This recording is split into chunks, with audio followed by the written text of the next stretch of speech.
Okay, there we go. I think it's there. I think we're good. I think we're all set up. Make sure. What am I looking for? Oh, yeah, that. Excellent. All right. Hello. Good morning, good afternoon, good evening, wherever you are, whenever you are. Hi, I'm a practical eccentric, and I'm here for Dinkum because it's Sunday, at least for now. Um, yeah, I'm doing some soul searching lately to see what I want to do, at least in the future, but also maybe in the near future, depending on like games that are available, things that I have to do, schedule shifts, all of that. But for now, we're still working on some Dinkum stuff. So let me get this done.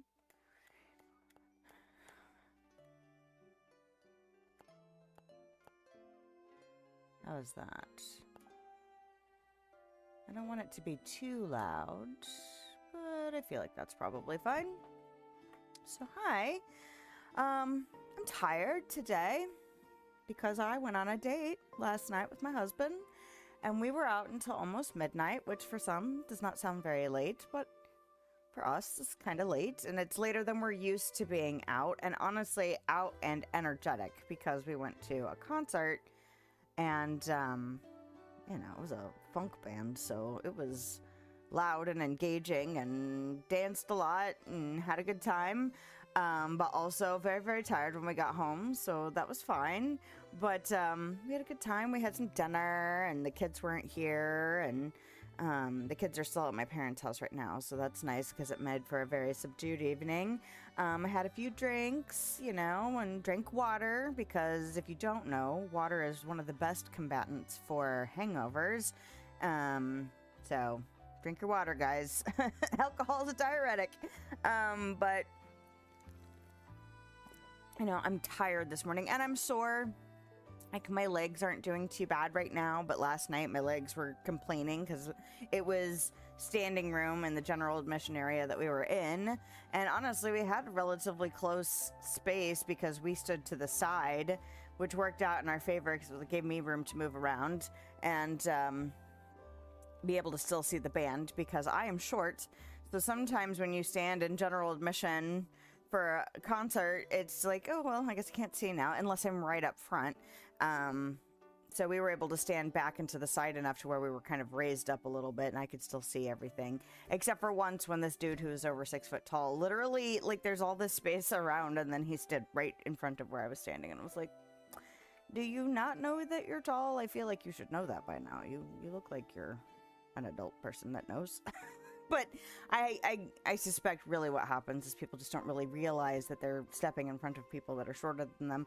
And it is general admission standing room space. So, I mean, like, he can stand wherever he wants. He doesn't have to notice that he's standing in front of a shorter person. But they ended up moving like a song or two later. And I was like, oh, good. But my neck is a little sore and my legs were sore last night.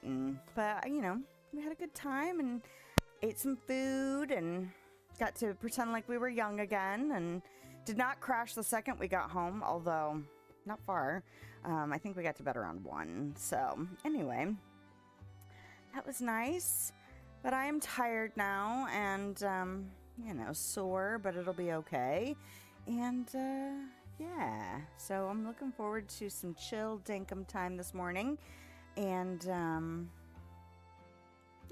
yeah, so if I seem a little quieter or subdued, it's because, yeah, I am. But let's go ahead and do quote of the day, and then we will move on to just Dinkum shenanigans. So let me make sure all of my things are where I need them to be. Okay, so today's quote is, the best way to pay for a lovely moment is to enjoy it. And that's from Richard Bach. And it might be kind of obvious that I am feeling appreciative of a lovely moment because of the nice evening I got to have with my husband last night. We went to see a funk band and have dinner and just be ourselves and enjoy it. Like, after you have kids, particularly when they are still young and living with you, a lot of your activities are centered around doing things with them or for them. And sometimes it's really difficult to get in. Like my husband and I maybe go out 2 or 3 times a year as just us. And even that has not been the case for the entirety of our being parents, just because it's expensive. Having kids is pricey. And then also going out anymore is pricey. Like, you know, it's expensive to get out and do some stuff sometimes. So, it was nice. It's nice to do that. So I'm appreciative of that. This is the last day of my 9 days off after working a big event at work where I worked 12 days in a row to get that all started, prepped, done, and put away. So it's the last day for that. It's been a good week. I didn't get everything done that I possibly could have gotten done, but I got a lot of stuff done, and I didn't drive myself crazy running around trying to be as productive as humanly possible and you know, not rest when I should rest. So I feel good about the stuff that I got done. I don't feel bad about the stuff that I did not get done, and appreciative of that. The time that I've had 9 days off. This is day 9. And while it's like a bittersweet thing going back to work. Like there are things I'm looking forward to going back to work to do. It's like, oh, there's never enough time. I didn't get my to-do list done. Like if I could take off like a month, I don't even know if that would be enough. Like really, because I feel like I'm one of those people that always can find more things to add to my to-do list because it's just never ending. But I got some stuff done, and I got some good stuff done. So the stuff that I didn't make it to, you know, it'll keep. Some of it was like decorating in my art space. It'll keep. And I could still do it. It's not like I needed time off to do that stuff. It's just, it was on my list in case I felt motivated to do it. And I did feel motivated to do it, but I had other things that I was more motivated to do, which is why that didn't get done and the other stuff did. So, you know. But yeah, and then I also was thinking about, like, you know, the theme that I've been living through recently, where it's rest when I need to rest, and so it's actually restful instead of feeling bad about, you know, I should be doing XYZ things instead of sleeping or resting or playing a video game or whatever it is. If I'm worried about the stuff I'm not doing that I feel like I should be doing, which, you know, it's a whole separate thing, but I'm not actually getting the rest that I obviously need, so I might as well rest and enjoy it so that it's actually restful, and then I can get back to being productive in ways that are actually better and beneficial. And also mentally, like the mental health aspect of it, where we don't want to doom spiral. And then just being appreciative to be here. Being grateful to be here, enjoying it here, hoping that if people find this time, this space that I create here, that they also just enjoy it, you know, take that break, you know, or use me as a distraction. I frequently listen to content creators as a way to occupy my brain circus. And, yeah, so, you know, if you're here and you're, you know, wanting to escape or whatever this time means to you, enjoy it. You know, I give you permission, enjoy it. Not that you need my permission, but, you know, like, let yourself just enjoy things. It is one of the best ways to be appreciative. So, those are my thoughts. As tired and subdued as I feel, that is what I was thinking about. And as soon as I saw that quote, I went, well, that sounds about right. So, there it is. All right, so let's get to some Dinkum shenanigans. What do I need on my second monitor? I don't need this, and that's all right. Okay, there we go. So I'm thinking about trying to get this game incorporated into my morning routines. It's a real struggle because I end up taking a long time to get through a single day of this game. And I actually looked up how long a single day actually takes in real time and found out it was 34 minutes. I've spent like 2 to 3 hours on a day. It's ridiculous. So I'm thinking about kind of getting over myself a little bit. Oh, yeah. I just got the fishing competition gold trophy, I believe. I believe I placed third. I was super excited about it because I'm trying to get a fishing pond going on. So let me... Yeah. I saw this Eastern couch. Oh, that's something different. That's not it. Thank you, Doug, for a free couch, I guess. Okay, where is it? Max. Okay. Congrats for coming first in the fishing comp. Please take this goldfish trophy as your prize. Thanks for taking part in the comp. I can't wait to return. See you soon, Max. Excellent. I'm not going to grab those just yet. Excellent, excellent, excellent, which means I can now theoretically make a fish pond. So I also was able to sell a few fish to Max, which is also great. Where is this fish pond? Here it is. Okay. Crab pots. I have not made crab pots yet. There they are. How much? What did these cost? Watch them cost zirconium or something silly.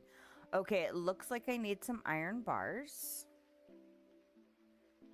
But I think...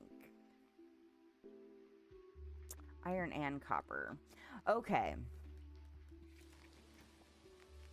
So going back to wanting to get more Dinkum stuff done in the mornings, the reason I want to do that is because I would like to see some better progress happening as far as getting some of the moves and design stuff done, and maybe shifting, you know, gathering resources to the mornings. I think that is still my biggest complaint about this game in general, is not being able to save anytime. There are lots of games that work this way. It's not like it's a new thing, or, you know, and it's not any spite to the developers or anything like that. It just makes it really difficult for someone like me that has limited time to play games. And I know I'm not the only person that falls in that category, where it's just like, it's not as practical to make as much progress because I can't sit for extended periods of time and play a day or two. Now, I could, and what I'm going to be doing is trying to get better about not necessarily having to maximize every single moment of the day. I don't need to, if the day literally only lasts for 34 minutes, I don't need to then spend anywhere from 30 minutes to an hour and a half or longer in late. Like, I don't need to do that. Time advancing is not a problem. It's just, I think it's like potato chips, kind of, where, oh, and then I could do this. Oh, and then I could do this. And then, no, and then I could do this. And I don't have to do that in one day. Like, I don't have to.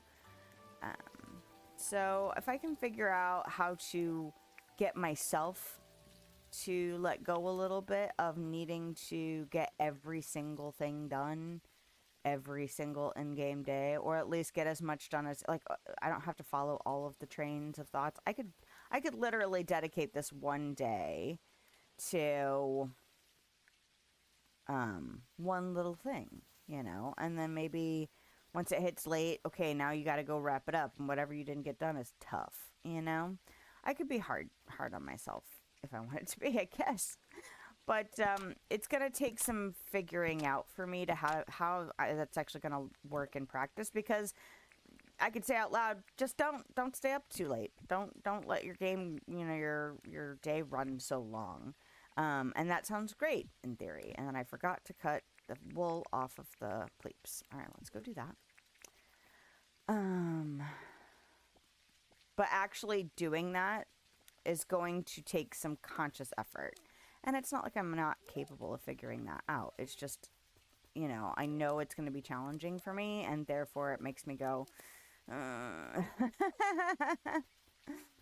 But I would like to get some more progress done in between streams. So, and especially if I'm going to stop or potentially stop streaming this every single Sunday, it's going to mean I have to figure out how to get stuff done more often in the in-between. So I'm gonna start working on that and see if I can. I feel like there's gonna be like something that I come up with to make it go, oh, click for me. And I'm not sure what that's gonna look like yet, but I guess I'll start winging it and see what happens, because usually that's my go-to. Like, I don't know what the idea is yet. Let's just do something and see what happens. So, oh, I just realized. Hold on. I just realized that I forgot to do. There's something moving in my periphery, and that is not acceptable. Let's not have that, shall we? Okay. Man. I have not been out and dancing like that in a while. Not that I went like crazy dancing, but like it has been a hot minute since I have gone out like that. Ooh.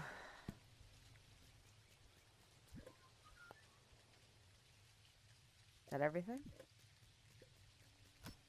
Oh, and then of course this happens. Excuse me. Oh, I'm hitting the wrong button. That's what's happening. So, part of the reason I am starting to think about breaking up Dinkum streams in particular is I'm still, like, we're still not to Autonomica's release yet, which is totally fine. It's, you know, they've already told us that it was probably going to be late September and potentially early October for the alpha release of that. So that gives me a little bit more time to kind of figure out what I want to do. But also, there's some other games, and if you don't know, I did put a poll up, and honestly, I'm probably just going to leave it up, because I think the only way to close a poll as a community post on YouTube is to delete it. So it's just going to stay open. So if you ever want to weigh in on that, it is, I don't know, about a week. I think I did it on Monday this week. And it's essentially just, would you be interested in seeing new to me game demos? And a lot of people said yes. And someone, I think, said that it didn't really matter. And then I also have, you know, if you want to give me ideas or suggestions for anything else you would like to see, then just let me know. Not to say I can accommodate all of that stuff, but, you know, like, it'd be interesting to know if people have thoughts or desires or ideas that I hadn't even considered. And honestly, there's so many games coming out and games that have come out that I am just not aware of, because just haven't had my ear to the ground for that stuff, that for all I know, somebody would be like, hey, there's this one game that I think would be really cool or whatever. Yeah, just, you know, let me know. You can always put that in any comments, really. You don't have to look for that one post, but it is there. So, and the main motivating factor for asking that in the first place was because somebody had suggested I check out, is it Tiny Bookshop? Something like that. It's it looks very pretty and very cute, but it's you know, you run a bookshop out of a little caravan style trailer thing. And I've seen a ton of people playing it lately, so I'm like, ooh, I might want to check that out. And then I was like, maybe I should play that for a stream. So that is my plan for this Thursday. And then there's another bookshop simulator game that's out. I want to check the bulletin board. Want to trade. Black and white scarf for any other clothing. Will do, sir. Oh, and we're thinking about moving Irwin. So I have an idea for what I want to do for Irwin. And, ugh, my nose is itchy. Just all the time now. I feel like I just need to get something automated that just sits there and scratches my nose, because it's itchy all the dang time now. Okay. Oh, I need to do bags of cement. Okay. He wants clothing. We can do the building of the fish pond at late. I could give him a dress. I think it would be great if he would just be like, oh yeah, cool. Wear a dress.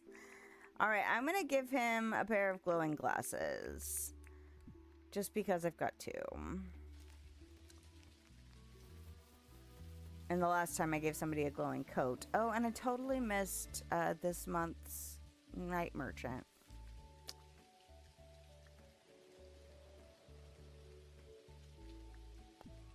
Sorry, I was just thinking about whether or not I needed to do anything else. Okay. I don't know if I want to move him just yet, though. Might take me a little bit. But I have a pretty good idea of what I want to do. It's really pouring down. Yes, it is. I completed your request. I do want to trade. Although I already have one of these black and white scarves, I'm pretty sure. So that'll be good for trading leader. Okay, and then can I talk to you?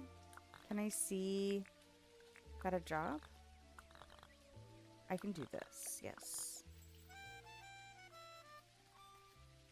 Oh, and I can't buy anything from you yet.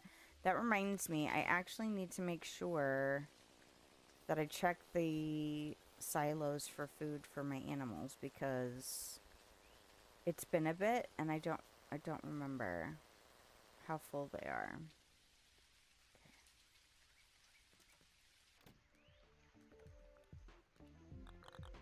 Pearl path. Oh, a pearl path. Okay. Sure. Wheelbarrow flower bread. I know that. Okay. Vine fence. Do I have that? Oh, okay. I was like, wait. That is something I definitely would want to use. Okay. No. I think I still need to make a couple more quarries, or at least one. Yeah. Okay, and I have the money for it right now, so... can you make me something?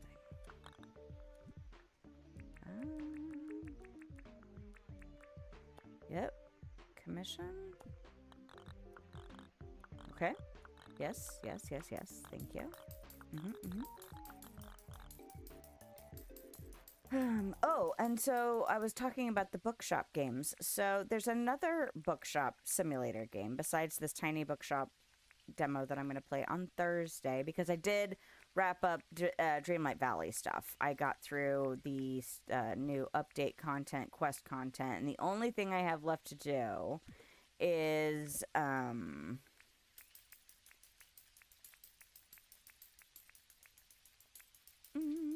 I want... There we go. That's about as close as I'm going to get. The only thing I have left to do are the routine duties. So if you're unfamiliar with the changes they've made to the Star Path, they changed the way they do duties to, there's a core set of duties for the Star Path, and then there's like a weekly release schedule over 5 weeks. And this next... Oh, Melvin doesn't live here anymore. Over this Star Path, they've been, every week they've released another set of weekly duties, and it's like just 3 duties. So that's all I have left to do, and the only thing I have left to acquire are the moonstones. So if you're not a Dreamlight Valley player, moonstones are the in-game currency that you purchase with real money, but you can get in various ways through playing the game. And so that's all that there's even left to do right now as far as update content. Do I have the orange rug? I think I do. I feel like I have those. I do not have a lava lamp. Do I have a lava lamp? Hold on. I don't think I have this cabinet either. Cabin cabinet. Oh, does that go with my cabin furniture? Is that the set I'm using in my house? Cabin cabinet? Cabin, red, dark wooden seat. Okay.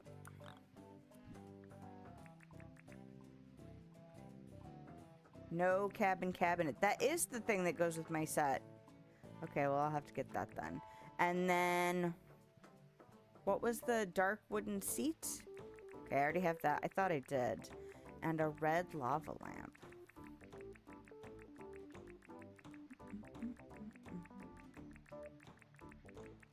So what I want to do is... Oh, I don't have it. Okay, good. If I had even remotely been thinking about streaming demos, I would have saved the Bookshop Simulator demo for streaming, but I started playing that before I thought about it. So I've already played it, so playing the demo wouldn't necessarily be great, but I am thinking about... Although it's gotten a delay, it was supposed to come out on the 12th, and there's some people that have been playing the full version because I'm assuming they got it from the developer.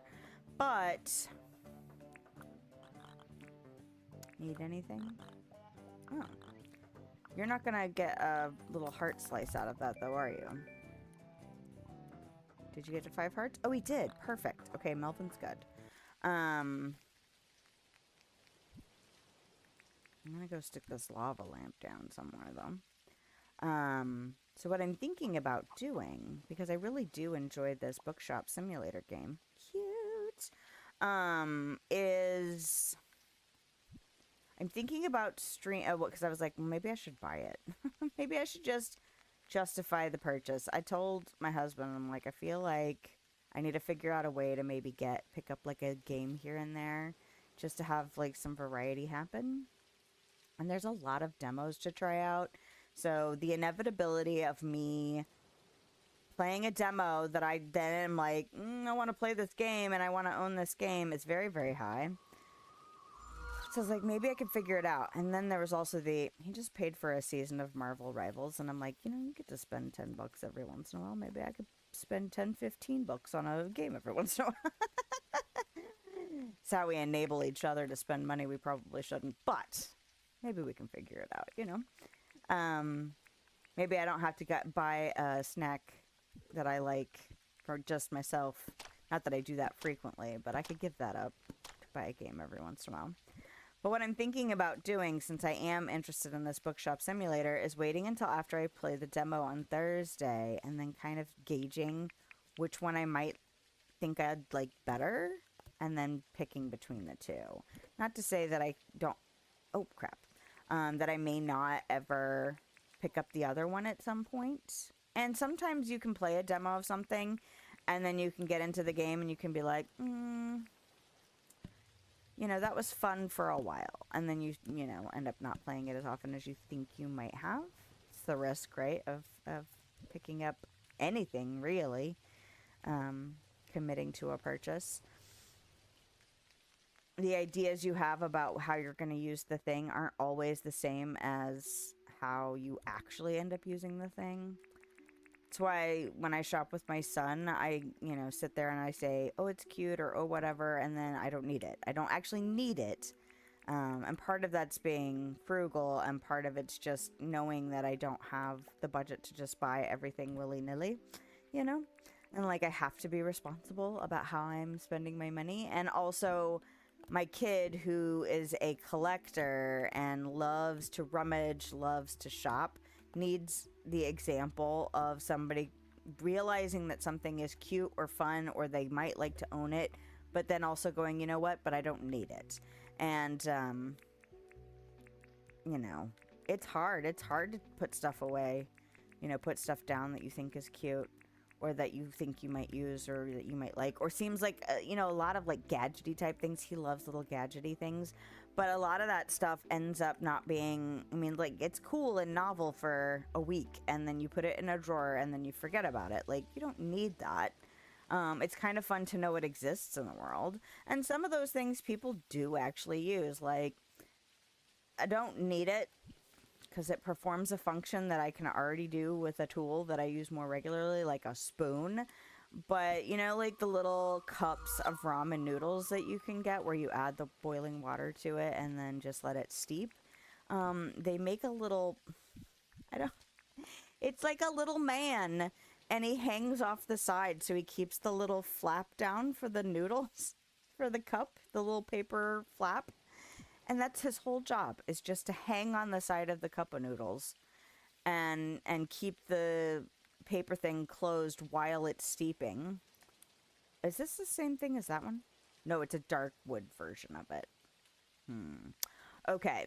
And although I don't need it and I won't be buying it, I also am like, that's cute enough that I could see enjoying owning that. And I feel like it probably would get more use just because, I don't eat cups of noodles that often, but I could see going, oh yeah, I have that little thing for that cute little thing to add to my cup of noodles, but really I don't need it.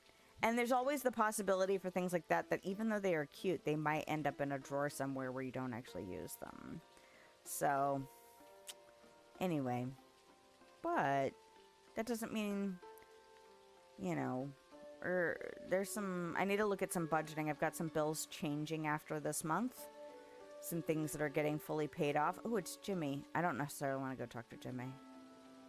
Jimmy's gonna have things that are expensive. Okay, I need to go get shells for Irwin.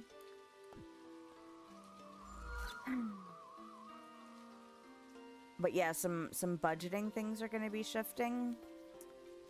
And so I'm thinking that I might have a little bit of, oh, crap, regular wiggle room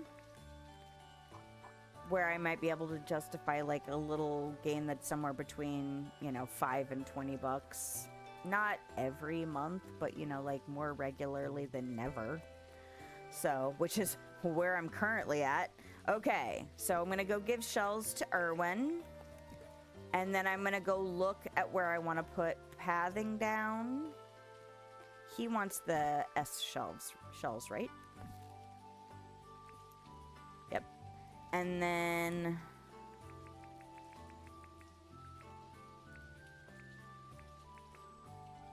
how many? 5? Yep. Okay, and then smelt ore, break a tool, clear 4 tree stumps. I don't like the break a tool one. It's only 25 points. I'm not going to worry about it. Clear 4 tree stumps. Tempted for that one. Actually, that might work out really in my favor. So, how do I want to get there? Okay. Irwin is going to live here. The ranch is going to move to here. So I need to run some roads.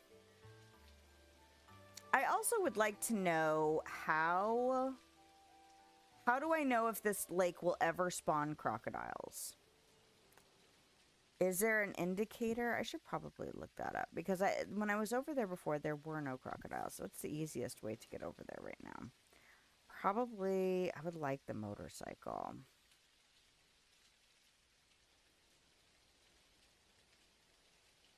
Alright, well, let's go here because Irwin needs these shells anyway.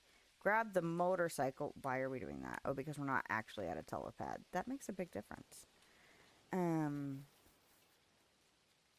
So yeah, I'm gonna have to look at my bill situation after this month and see what how things are changing.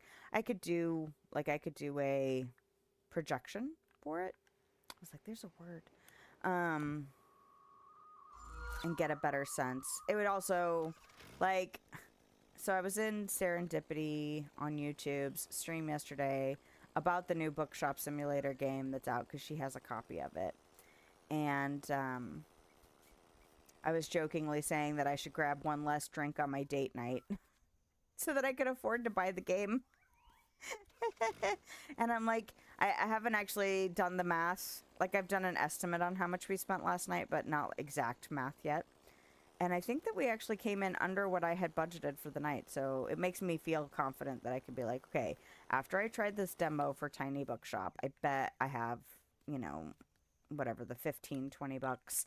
And I actually haven't checked Steam today to see if the Bookshop Simulator has been released from Steam jail. Because apparently there's an issue with it. She mentioned something about them, the developers of it, talking about it in the Discord about something going on with Steam. Don't know all the details because I am not in that Discord. Sorry. Sorry, ma'am. Did not mean to ram my bike into you, but here we are. Hello. You're gonna move soon, buddy. I want to give you these. And then I'm going to start planting. You know what I forgot? I forgot the pathing.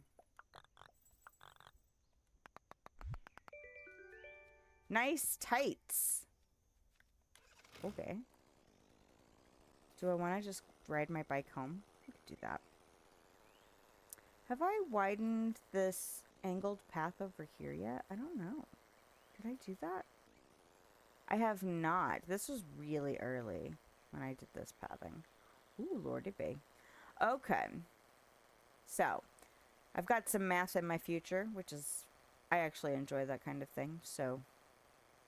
But, like I said, I'm pretty confident. Sometimes I don't like to talk about, like, vague plans that I might have in my future, just because once I say them out loud, then they feel more real. But I feel pretty confident that I've sufficiently saved an amount of money enough to justify being able to purchase a game. So, And it's not like a $60, $70, $80 game. You know. And a lot of times, those are the kind of games that my husband and I end up playing together. Like, the last big one we got was Diablo 4. And, yeah, that's for 2 copies, it's a commitment getting stuff like that. Even when it goes on sale, like, we'd still like to try Baldur's Gate 3. But, again, 2 copies. It's expensive when you're talking about that. So. A $20 bookshop game. Simulator game. Not so bad in comparison, for sure. What am I getting while I'm over here? I'm getting pathing while I'm over here. I might as well get all of my building stuff. So that would be the paths, the bridges, the lights, and the fencing. Although I would like to start messing with some other... I haven't really been using fencing out and about, but it is nice to just have it in case I need to help block some stuff out. Okay. Ooh, hello. Okay. I see.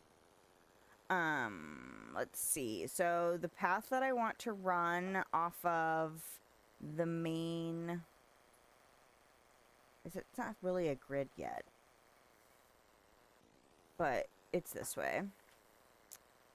Yeah, I haven't done any fixing over there. Would you please not get hit by my bike? That'd be great. Okay, so the main thing I want to do is run a path through here. So let's go ahead and get this out of the way. I'm going to need a bridge. We can move this up. This is the main decorating things. I want these. And I already have my chainsaw. Yeah, I started really looking at this yesterday and trying to figure out where I want to move Irwin. Because I think my main goal right now is still trying to eventually get my own personal workshop area set up and expanded by my house. And that means the animals have to move. Ooh, ooh. You know what I should probably do is have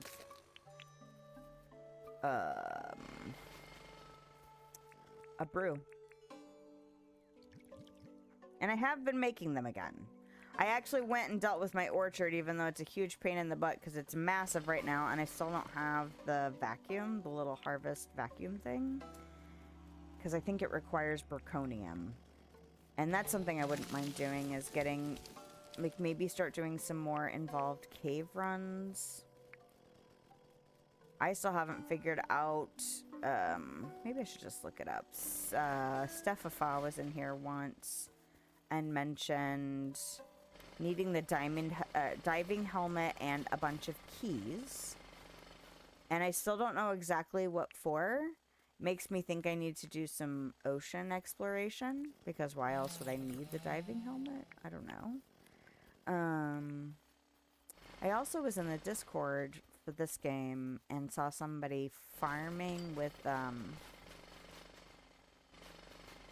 flame jellies. Like, they produced zirconium, which, if that's the case, I need to figure out what to do about the hot, because I went there once and it did not go well. So, need to figure it out. But that could be the kind of thing that I start doing more of with, if I can figure out how to stream this during the, play this game during the mornings. Okay, so I'm gonna need that to be that and this, and then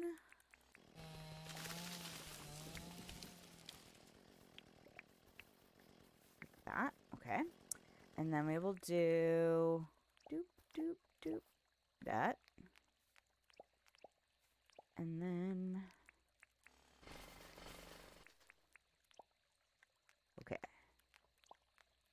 okay, and this will give me my road down from the top down to about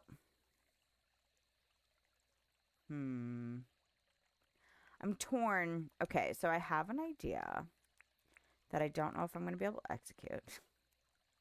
But I kind of want... The reason I was talking about that pond having crocodiles spawn in it and wanting to know if there's a way for me to know is I was thinking about using that water that's already there for the pleeps.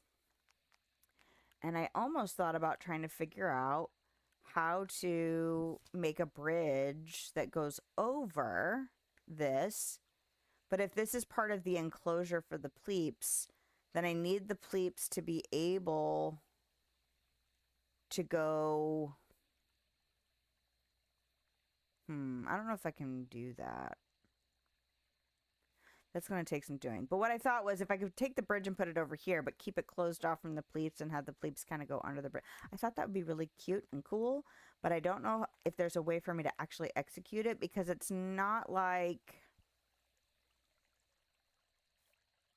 You can't make like floating land in this game. I'm going to have to mess around with that and see if that idea is even possible. Because of the mechanics of this game, it may not be. But maybe there's something I'm not thinking about. Which is one of the reasons where if I feel like I'm starting to stagnate on ideas and stuff, a lot of times I'll just start trying to wing it because there's probably something I'm not really thinking about. And visualizing it, you know, by actually putting things down and working with the mechanics is one of the best ways to break out of that. I don't know exactly how this will work. Well, then test it, you know. Test it and see what happens, because if there's something you're not thinking about, you know, there's no loss here. I mean, like time, energy, tool, not quality. Condition? I guess it's condition when it starts to get broken. Or run down. Or run out of battery. Whatever.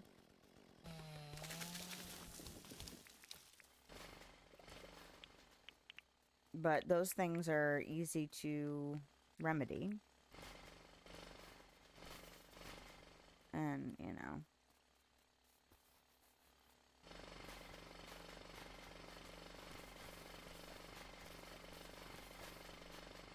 Okay, the question is, how far down do I want to go? Maybe that's enough. Okay, because the next thing I need to do is run a road from this side. There is a small den that produces one devil there, which I'm going to have to get rid of. Okay, do not destroy your tool. Okay. 2 more rows, and then it's probably going to be enough time. I think what I'm going to do when it hits late is I'm going to go do my trapping and then go to bed. I'm really going to start trying to practice not staying too much up until late. Because if I want to start trying to figure out how to squeeze time in on this game more regularly, I'm going to need to start working on that. So we're going to start practicing today. Because why the heck not? Alright. We're here. We can practice.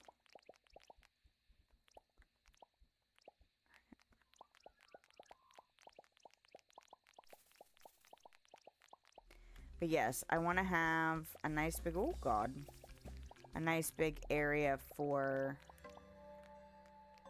the animals. See, and that's the other thing, is like, is it actually going to be big enough? Or is it going to be one of those plans where I think it's going to be enough space, and then it's not actually. Okay, crocos live there.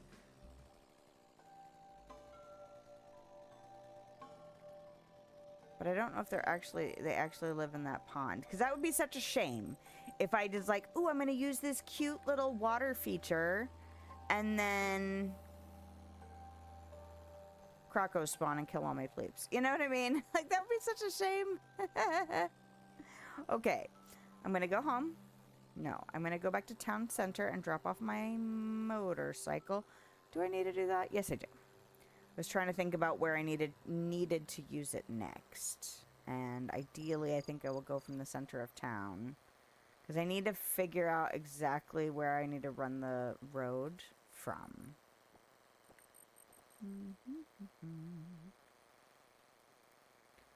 Oh my gosh. Of course, you know the nice thing about growing up and figuring out like your tolerances and like what will and won't work as far as what you enjoy for, you know, like drinking and dancing and being up late and that kind of thing is like, although I am tired and sore right now, like I don't have a hangover of any kind. I don't feel like crap. I ate food already today. Like everything is good. And it's like, you know, when you're young and you don't know those things yet, you know, it's like, I don't miss any of that. I've only had a couple of hangovers in my life. Not really a big drinker, but I did have a friend when I was in my early 20s who was a cocktail waitress before. And she was like, drink for every alcoholic beverage you drink a glass of water. And that will help combat the dehydration and hangover the next day. And I was like, oh, and I've always followed that advice. Now, I don't drink strictly 1-to-1 ratio of water to alcoholic beverages, but I do make sure I am drinking water throughout the night as I'm drinking, because it really does make a difference. But, you know, there was a point last night where I could have gotten one more drink or could have not gotten one more drink. And I told my husband, I'm like right on the edge of knowing whether or not it's going to be fine or not. Like, will it either make me pass out the second we get home? Will it make me actually get sick? Will it be fun? You know, that kind of thing. And I don't know, about 30 minutes or so later, I was like, you know what? I could probably go ahead and get that last drink. And so I did. And it actually was fine. When I was like, okay, this is, you know, I'm like right on that edge. But of course, giving it a little bit more time, drinking a little bit more water, dancing some more, all of that. I was like, you know what? I'm probably going to be okay if I get that last drink. And I was. And so it was nice knowing, like, if I was in my 20s still, there's a high possibility that I would have been like, yeah, I could have another drink and then be trashed. And not trashed, but like I've never been blackout drunk. But I have been drunk enough to need to go home right away. And yeah, it was nice to be able to really go, is this going to be okay? I need traps. That's what I'm doing. And read myself correctly. And it's like, ah, yes. The signs of maturity, knowing not how to party just enough and not get yourself into any kind of trouble. Because it was tough learning those lessons. I don't like being drunk, and I don't like throwing up, and I don't like any of that sort of thing. And so, you know, those lessons were pretty harsh when I was young, but it's hard to know just like what your tolerance is and, you know, what kind of like enjoyment you want to have out of having alcohol. And it's not like somebody can teach you what works for you. They can give you recommendations. They could give you advice. And sometimes it's great, like drink a glass of water for every drink you drink, including shots, not just mixed drinks or beers. Where's my jet ski? Did I leave it somewhere? Oh, I left it up here when I was doing fishing competition. That's fine. But then there's, you know, there's lots of advice in the world as far as like drinking and stuff. And it's not going to always work for everybody. So it's a definitely you know, you have to learn and then pay attention. You know, and I think that's a component that a lot of people miss is then you have to choose for yourself. Did you actually enjoy that? Would you want to repeat that? How can you avoid doing that in the future if you don't like those kind of things? Like, and you know, it really comes down to you and your personal preference. And I learned very young, not, you know, ridiculously young. I went out and, like, I think there were two, maybe three big experiences, and they were different circumstances. And one of them was I drank too fast, and it had lots of vodka in it, and that was it. Like, I thought I could keep up with people and chug a lot of alcohol. That was not good. And then I went out for a birthday one year, and it was with a lot of people who drank regularly. They were I worked in a restaurant at the time, and they were restaurant workers. And restaurant workers, sometimes, you know, I don't know. The experience I had was that they liked to drink regularly. Like, they get out of work and they go hang out at a bar because they're done with work now, but one of the only places to hang out is a bar. So, oh, I need my weapon, not my thing. And so they were all used to drinking more regularly, and it was my birthday. So they were like, and here, have a shot, and here, have this drink, and here, do this. And oh man. And I think there was one other birthday that I was like, I'm going to try, all these martinis look delicious. I'm going to try all of them. And that was not a good plan. But those things taught me I don't really like doing any of that. And I need to pace myself, and I need to make sure that, you know, I can say no. Or I can give it time, you know, giving time in between drinks. Like, the other thing about drinking is that it makes you feel thirsty, so you want to have another drink because that seems the most logical thing to do. Get yourself a glass of water and give yourself like 30 minutes. You know, you don't need to drink and drink and drink and drink. But you have to make those choices for yourself. And we don't really do a good job sometimes of teaching people to make those decisions for themselves. We give in to peer pressure and, you know, things like that. Trying to prove something to somebody. Don't need to do that. Can you come with me, please? Okay. I do like this frying pan. Hey, I know I don't have any traps set up, but can you follow me? You coming? Good for you. Woo. That worked out okay. Nope. All right. So yeah.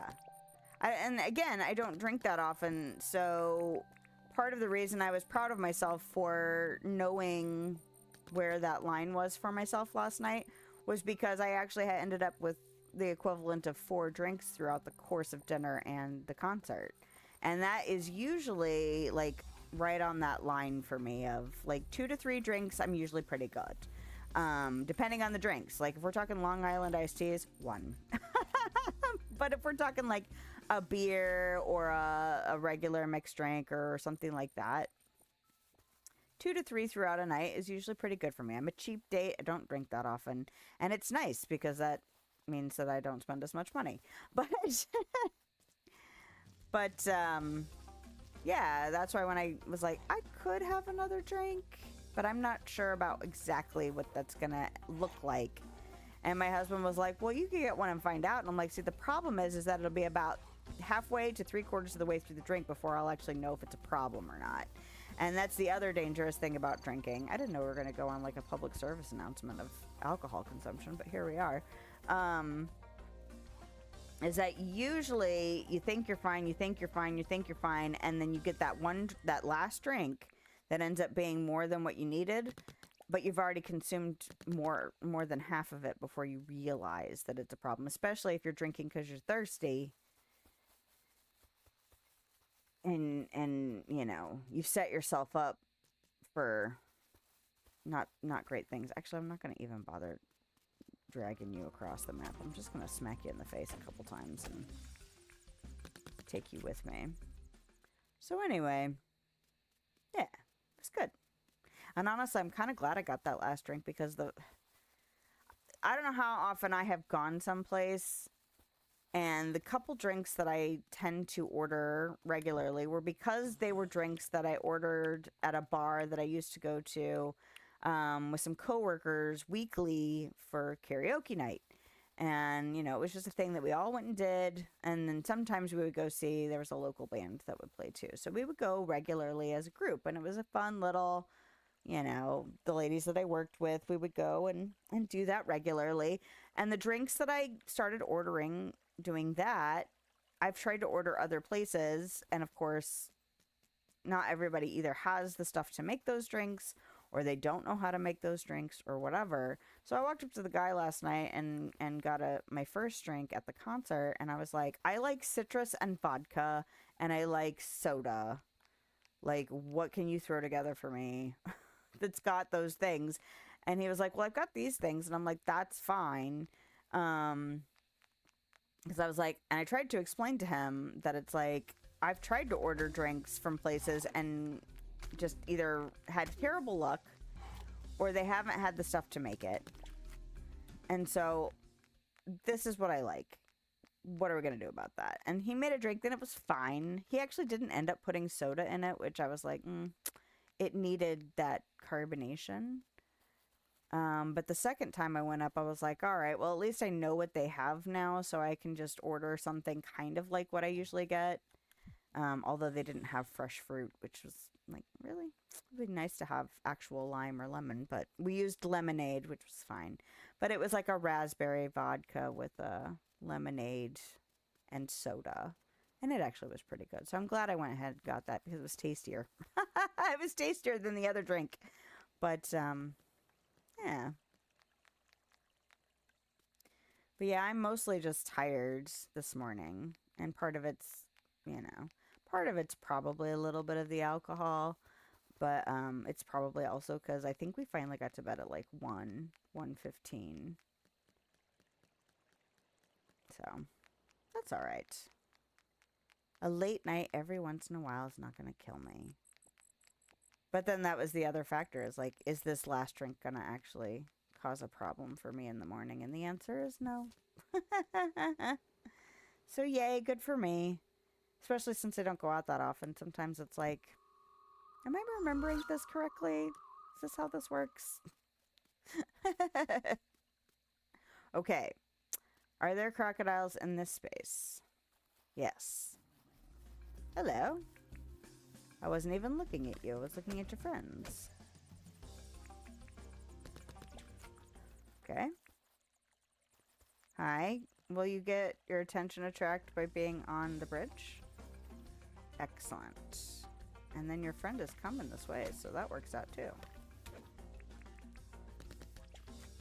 Hey, you coming? Your friends are already over here, so you might as well come on.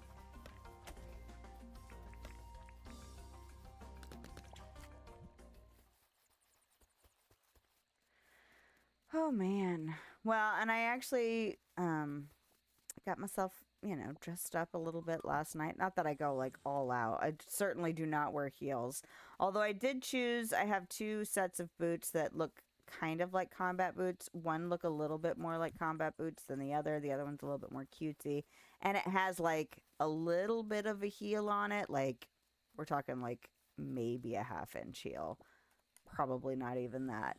But I don't wear anything with heels usually, so like any kind of difference between my toes and my heel is I'm gonna notice it, especially when I'm on my feet for, gosh, when did we get there? Like 6:30, 7 o'clock, and we didn't get out until after 11. So I was on my feet, like standing, not moving around a lot, standing in one spot quite a bit.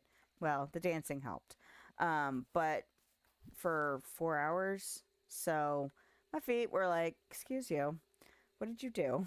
But I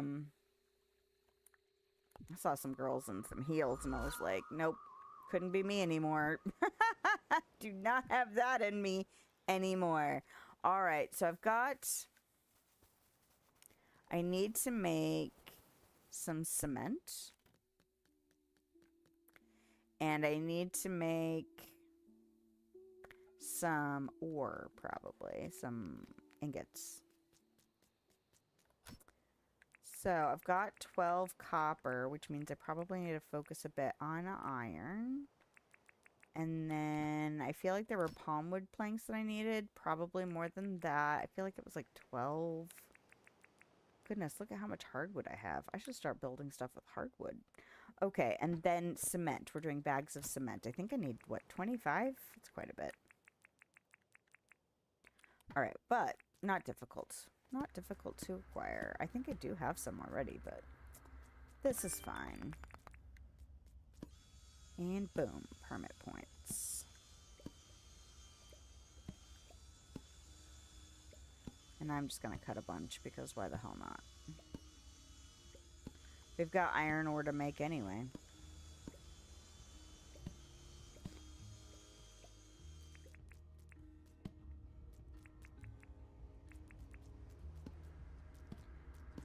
See, we'll just get ourselves in a little system.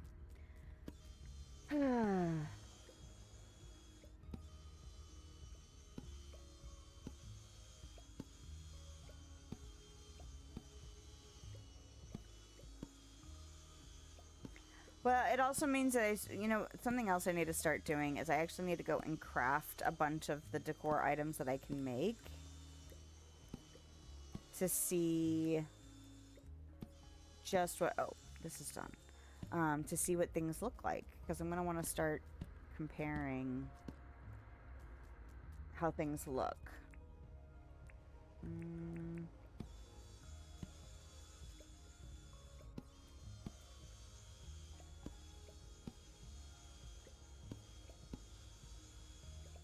Because the reason I picked, like, the gumwood stuff that I've been using and the stone stuff that I've been using is because I had that stuff in abundance. And that was the reason. And some of it was because I wanted the farm stuff to look rustic. And the easiest way to make it look rustic was, like, the gumwood fencing that I chose. It was 100% because it looked rustic. This fencing here. And these lights are the ones that I get from the cave. That's why I picked them. Was because I had a bunch of them that I kept stealing out of the caves, which, you know, is a valid choice.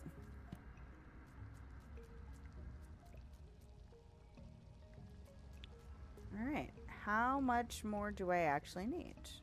That's the question. Alright. Oh, okay. River reed seeds, pearls, those are inside. Seaweed. Oh no, do I have enough seaweed? Where have I been keeping the seaweed? Because I took that stuff over to Rains and then realized I couldn't grow the ocean stuff. Okay, good. I have 26. I need to take these somewhere. Red seaweed. Okay, let's take this somewhere and put it somewhere. Do I have a second chest over here? I think I finally got rid of it. Okay. Is there room in this box? There is room in this box. So I'm going to put that stuff in here. Just so it's a little bit more convenient. Okay. Oh, but then I needed 10 of them.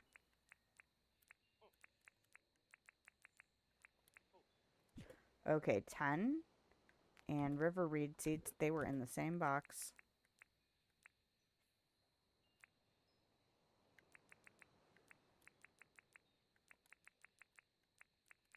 It's a lot of river reed seeds. It's worth it. It's worth it. Okay. And then pearls. Those crab pots. Okay. And that is why you used the palm wood.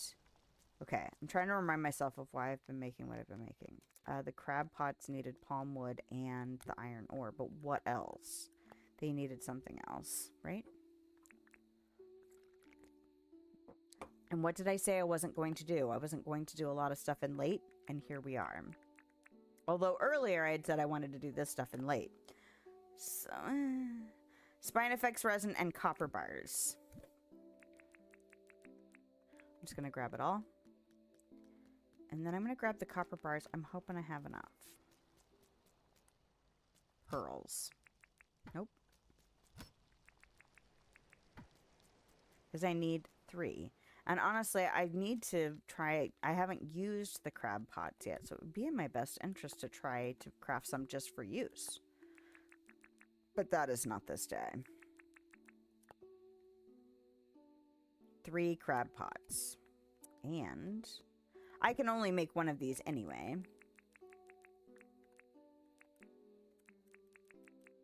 Because I only have the 1 trophy. So that's helpful. It is kind of a give and take, considering I would love to make like 10 of them, you know?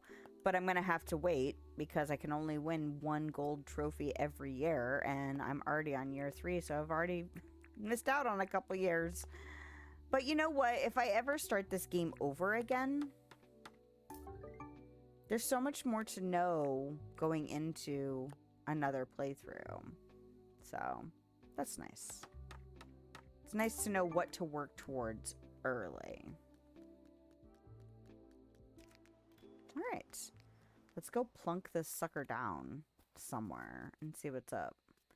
Because I don't even know how it works yet.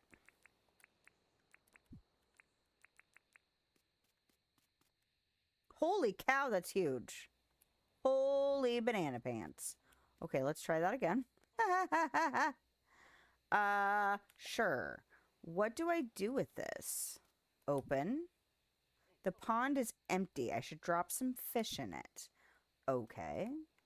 Do I need 2 of the same fish? I need a fishing pole. Or can I put 1 fish in there?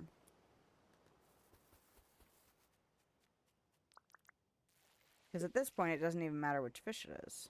Are you actually a fish?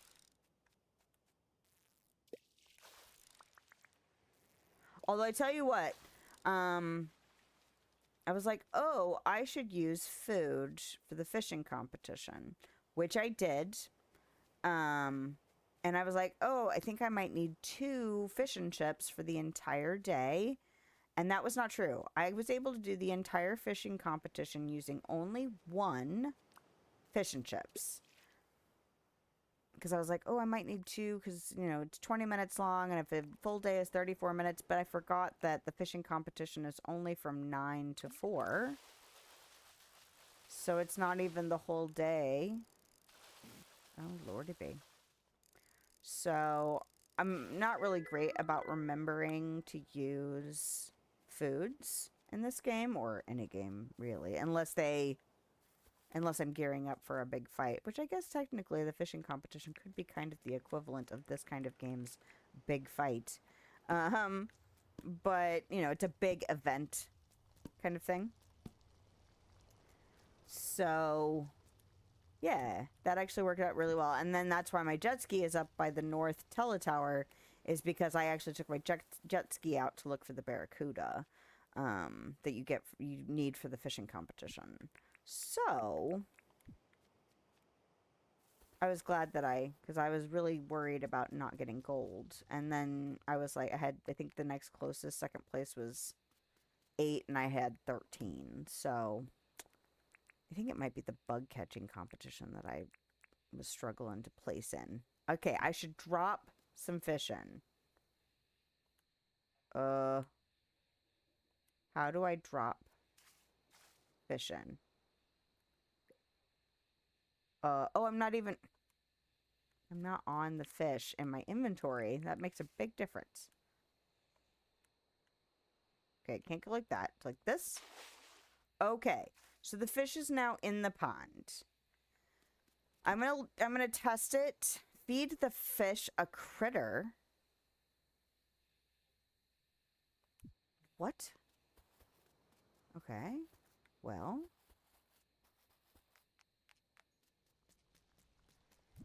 We will put the fishing pole here. And see if I can catch a bug.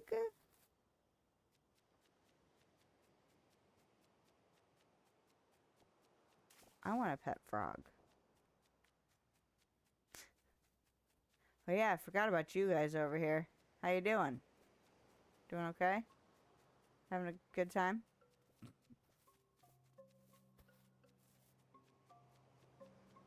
This is where I don't find any bugs. I also wondered if, like the crabs and stuff that you can get in the ocean, or like in the water at all, if those count as critters as well. Pedia, that's what I'm looking for. Critters. Critters. It's not bugs. It's the stuff you find in the ocean, or in the water. Well, it'd be great if there wasn't a shark there. So this makes me think I really should set up some crab pots then, so that I am catching food for the fish regularly without very much effort, you know? Also, does it matter what kind of critter? Do some critters offer benefits more than others? Or is it all just anything does the same thing, just feeds them or whatever? I don't know. New things to learn. Oh, it is a pearl. How do I see no critters? Uh-oh.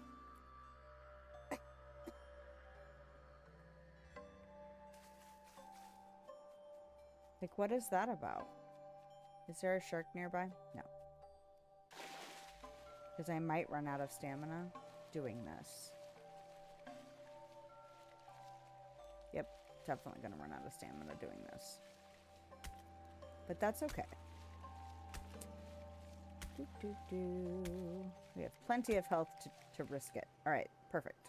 Alright, I'm gonna go over to the town center and see if I can snag a critter there, because usually this little like waterway around the town center is not full, but you know, has a lot of critters in it. So this is where I come over here and there's nothing. Oh, nope. There we go. Okay. All right. Now we can see how this works. Hopefully. Hopefully I don't need a pair of fish. Because that's what you would think you would need, right? If you're going to try and breed them. But... And then the question is once they are here, do I have to then fish them back out? Oh, the fish looks happy. Okay, I don't know how we're supposed to figure that out. So, could I actually fish in there? I'm not going to do it, but like, could I? Okay.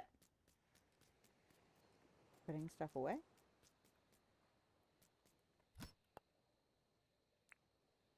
What goes in that spot? Oh, it was the copper ore. Okay.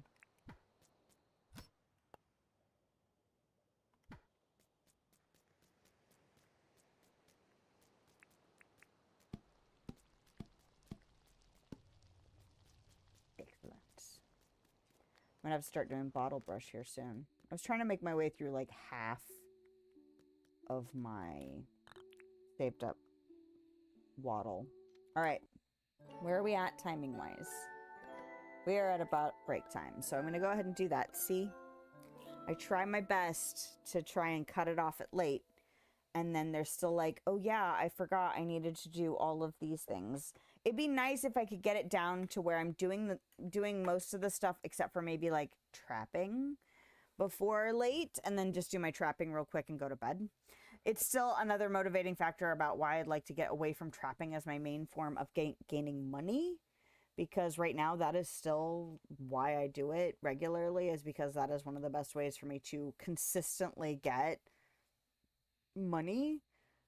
Everything else is just taking so much to build up that it's hard to get away from trapping, but one day, fingers crossed. Anyway, I'm going to take my break. I'm probably going to get a sneaky snack, even though I ate some food already today, just because I'm still feeling a little bit hungry. And probably grab a backup drink just in case. But in any case, If you don't stick around, thank you so much for hanging out. I hope you have a lovely day, night, time. Don't forget to thumbs up and all of those good things if you are having a good time here. And if you hang out, I will see you in a little bit after I get back from my break.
All right. We are good. We are back. We did the things. And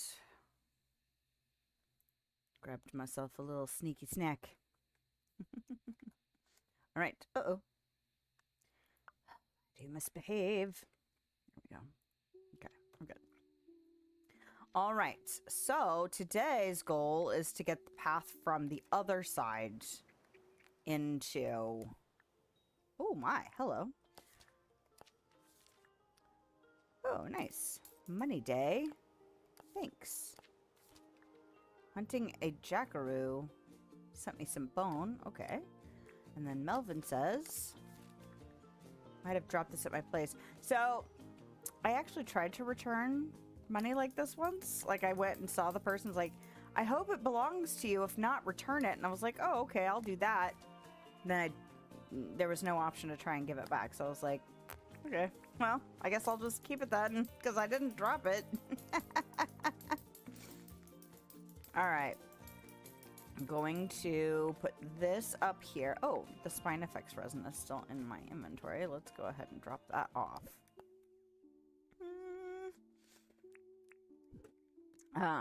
But yes, the main goal of today is to get the path from the other direction and start thinking about where I actually want to put his house down. 25 scallop shell. That's fine.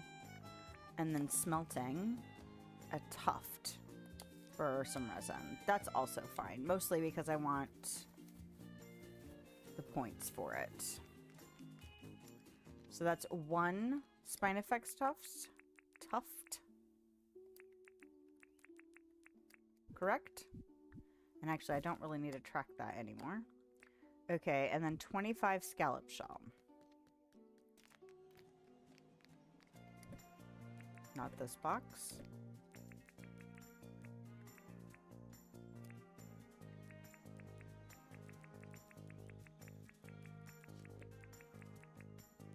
I think I have one more quarry I need to go get. Ordered. Let's go ahead and take care of this stuff. Oh crap. Hate it when I autopilot do stuff like that. This is where I'm going to autopilot do it again when I drop off the poop. Watch. Watch me do that. Oh, and I'm going to do this because I keep forgetting to do that, and I feel like at some point or another my animals are going to stop getting fed. Let's look at this and see if anything has occurred. Fish nursery. Oh. Now,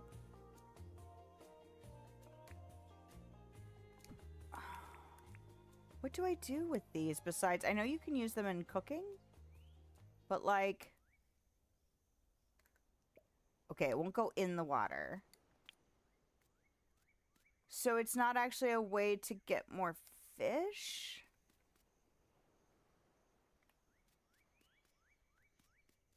I'm going to have to look into the details of the fish pond. And if anybody drops in and wants to let me know information about the fish pond, that is totally cool.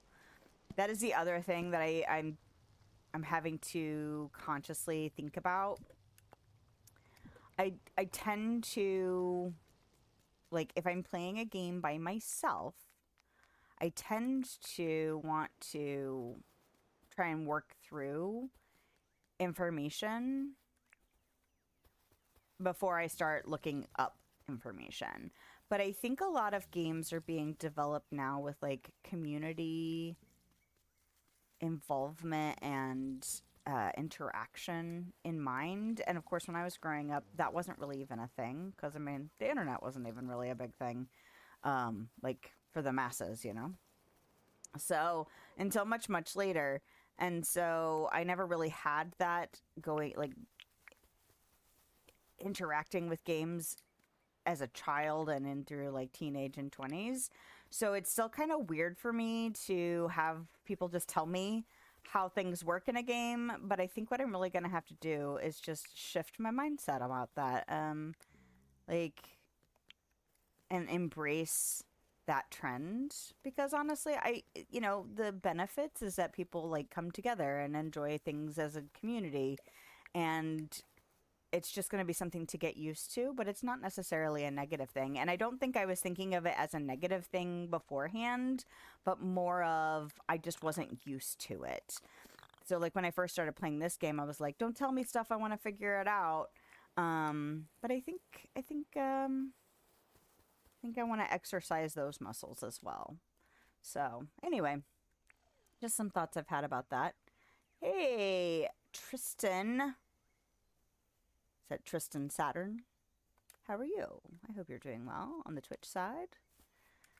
I'm doing all right, although I am a little more subdued today than normal, but that's because I had a late date night with my spouse. Why can't I actually shear anybody? There we go. And there's a third one. They are so obsessed with this corner. I'm really looking forward to moving them just to try and get them to stop hanging out in one corner. I'm good. You know, I'm in a good mood. I mean, I'm tired, but all things considered, and thank you. Such a magical sound. I mean, I know I picked that sound, but also every time I hear it, I'm like, oh, it's magical. But, yeah, just, tired, a little sore. But, we went out last night and saw a band, and I danced, and I, had a few drinks and ate some good dinner. And so the price I pay is that I'm a little sore and tired the next day, but there are worse things to pay those prices for. Sometimes, the older you get, sometimes you don't even have to do anything fun to be tired and sore. So I might as well have done it doing, like, being out late and dancing.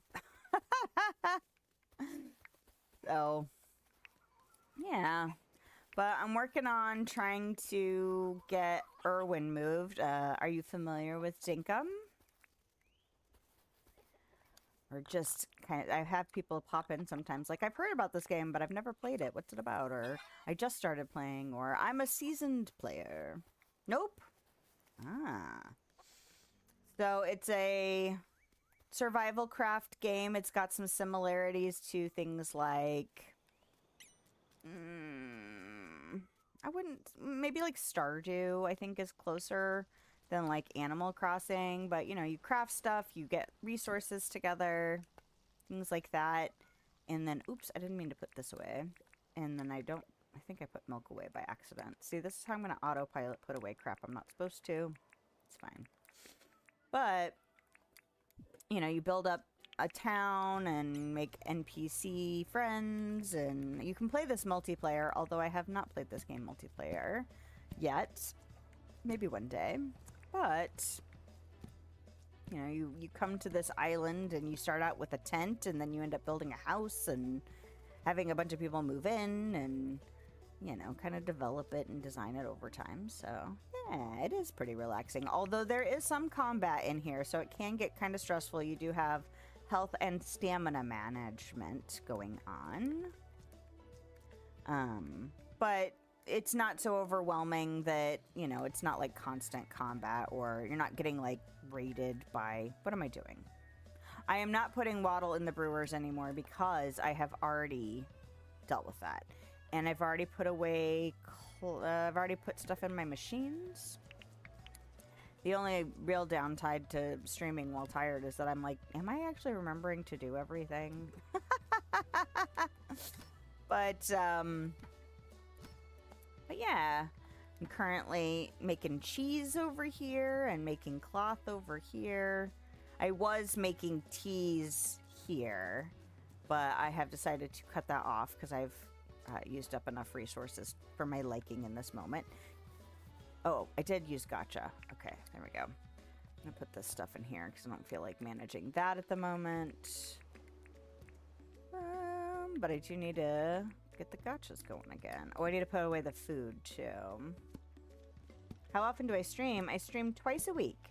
So usually, well, lately, my regular streams have been Thursday evenings, Central Time in the States. And then that has been regularly a Dreamlight Valley stream. And I actually just recently, see, knew I was gonna do it. Dang it. But I recently finished the most recent content update, so I really don't have anything to do besides regular resource gathering stuff in there. So I'm going to take a break this next Thursday from streaming that so that I can stream a game demo that I have been kind of waiting to try out.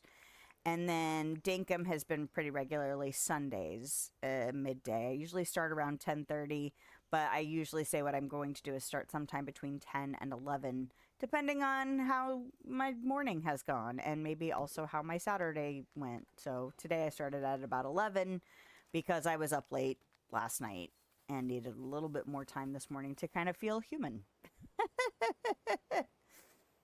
But yeah, it's really all I can do at the moment because I actually have a full-time job. I'm also married and have a couple of kids. So, you know, family priorities take precedence over how often I would love to stream. Like I would stream at least 3 times a week if I had all the luxury of all of the time, but I don't. So I do 2, and it works all right for now, you know. During next stream, donate a gift. Oh, I don't think I'm able to accept cash donations at the moment. I don't think I'm at that point, but I appreciate the thought. That's very sweet. One day I will get there.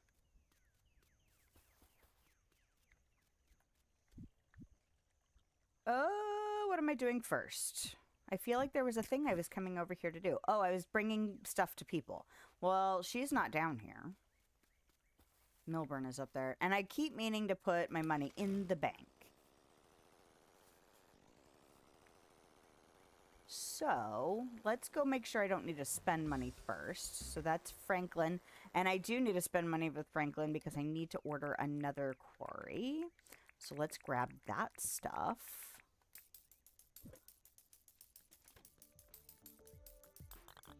I have this. Oh, no, I don't. Oh, you know what? I bet I've only gotten them out of the gotchas. Well, cool. Now I know how to make that. I know how to make this. Yes. And then cobblestone road. I already know how to make that. Okay. But I do need to order a quarry from you, sir. So let me... Can you make me something? Yeah. Thank you, though. It's very sweet. I've got some leg work, like back-end leg work to do to set that up. But I am not currently monetized on either Twitch or YouTube. But, you know, one day, maybe. Because I don't think I have access to any of that stuff. And I haven't set up any external thing yet. Although I've been considering, I think it's coffee or Ko-fi, depending on how. I've heard people pronounce it both ways. Or buy me a coffee. Those two are kind of the top contenders for me. I don't think I'll do Patreon. But I have thought about setting up those for offers such as yours. And for, you know, just practical business purposes, that if I do continue to do this kind of thing and I do eventually end up monetized, I'm gonna need to set up all of that stuff just for business practices. So, oh, it's on my to-do list. Thanks. Did I need to go to John's? I don't think so. I don't think I've ever gotten this chair before, so that's nice. I love it when people throw away stuff that I've never gotten before. Show me my account so I can deposit this money and stop risking dying and losing some of it. Oh. So how is your weekend going? Hopefully it is going well. This weekend was a little more exciting than I am used to. We don't go out much, my husband and I, so it was like I freshened my hair dye and got all cute and had dinner. We had this some Vietnamese food last night, and that was delicious. And we hadn't been there before. And it was right across the street from the venue that we were eating, or that we were going to see the show at. So it was like, oh, this is fun. Nice to try something new. Although I had a realization that it used to be a little diner, and that was a place that I used to go to when I was in my 20s. And I was like, oh, I didn't even really register the fact that this was that same space. Oh, crap. Milburn was somebody I needed to give something to. Dang it. All right, I will do that here in a minute. Milburn and Rain. That's what I need to do. We saw a band called Here Come the Mummies. And they are a great funk band, but they have an adult sense of humor. So if you are not into kind of that kind of sense of humor, you might enjoy the music, but you might take issue with the subject matter of a lot of their songs. Not all of their songs, but they're very tongue-in-cheek. So, but musically speaking, they put on a hell of a show. So, it was a good time. Uh-oh. Where am I going? Okay. I need to go give something to Milburn, and then I need to go give something to Rain, and then we can go ahead and do...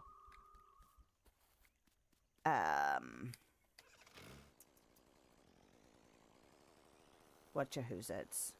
Pathing. That's what I'm working on next. Ooh, no, I was hoping... Oh, good, I can just push you out of the way? Fantastic. Ooh, oh, no. You, I have a thing for you. Yeah. Yep. They're fun, though. Let's see. Let's chat. That's what I need to do with you. I need to complete your request. I did give you 25 scallop shell, even though I kept trying to put them back in the box that they live in by accident. I'm not going to do a favor for you right now. I think that's something else I could try, because I struggle getting more time in this game because I can make a day last for way too long. But one of the things I could focus on is doing the friendship stuff. I've gotten several of the NPCs up to like level 5 or hearts, you know, full hearts. But I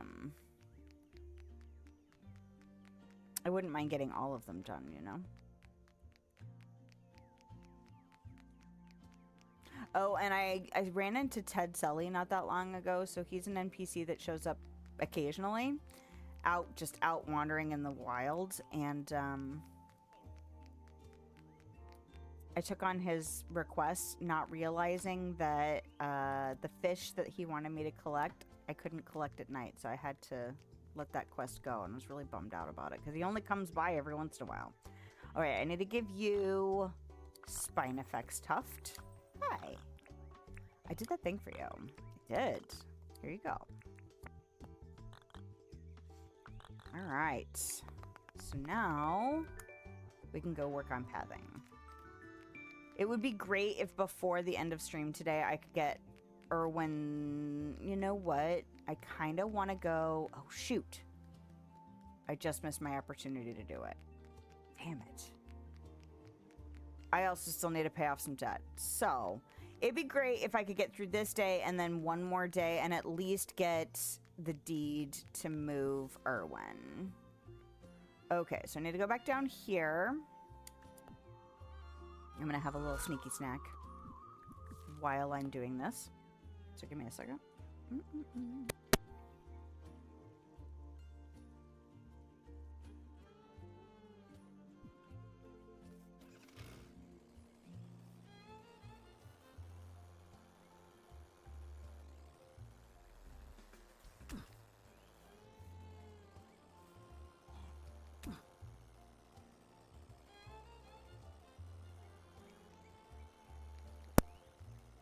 Oh, well, thanks for stopping in. Yeah. Yep, studying is a very time-consuming thing, but worth doing for sure. Thank you. I hope you have a good day, too. All right. Which way do I need to go? Is this too early? Yep. I should have waited. Okay. But yeah, thanks for stopping in. Get some good studying in. Woo! Okay. It's about where this guy's den is that I need to figure out. So, I'm going to go ahead and trap him. And then we're going to work on... excuse you. I'm going to stick this on the back of this motorcycle, so do not forget to deal with him. So I have to get rid of these rocks. Oh, that's right. I was thinking about running the path through here. And I think I can thread between these two bottle brush trees because I don't want to get rid of them.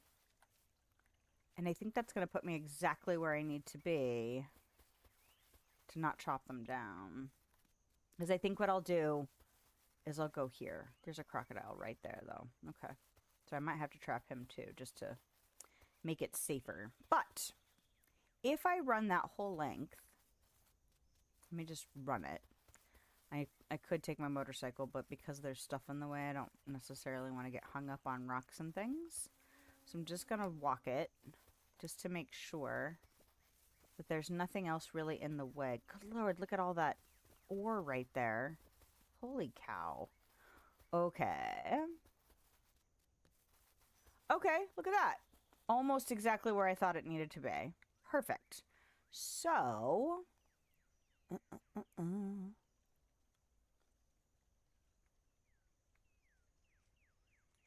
Okay. I'm still trying to think about using that natural water resource right there as bleep habitat. So we'll see when we get over there.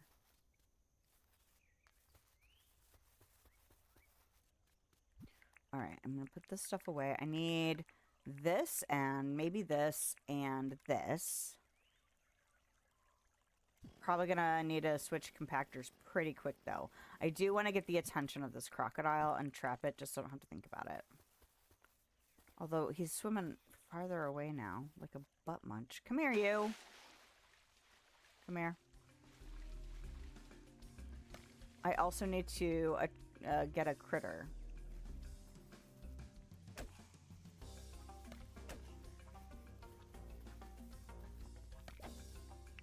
But yes, I think if I start expanding into other gameplay areas and other games, that although I don't, like, if it's a narrative game, I might, you know, like, or like a puzzle game, I'll probably say no backseating.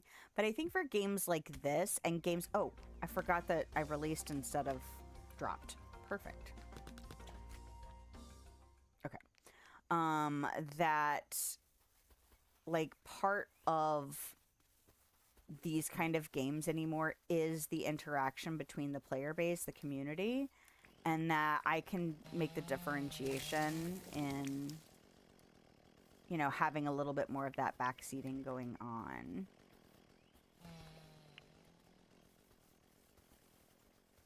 So yeah, essentially I just need to get over myself.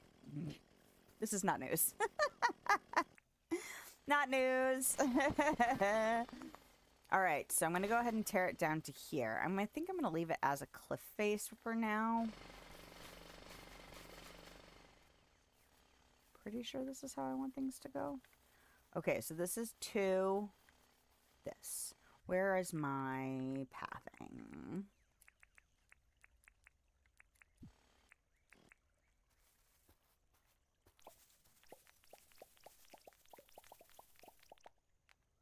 Okay. Oh, nope. Okay. Okay, and then this.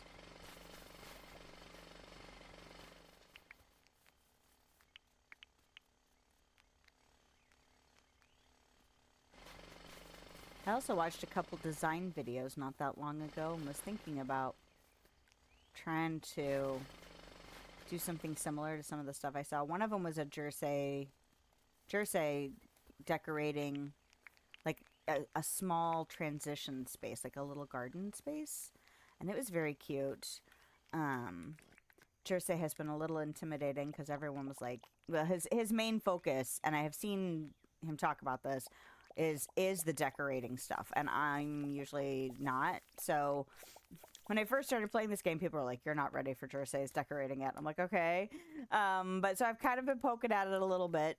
But honestly, I'm glad that one of the first like just quick little builds that I saw was a small transition space and not one of his massive builds, because I was like, okay. And honestly, it made me go, I could have, come up with something like that myself. It makes me feel a little bit more confident, and not that it's comparable to some of the big builds, because it's really not. But knowing that I am starting in a good place for a small thing, at least conceptually speaking, helps.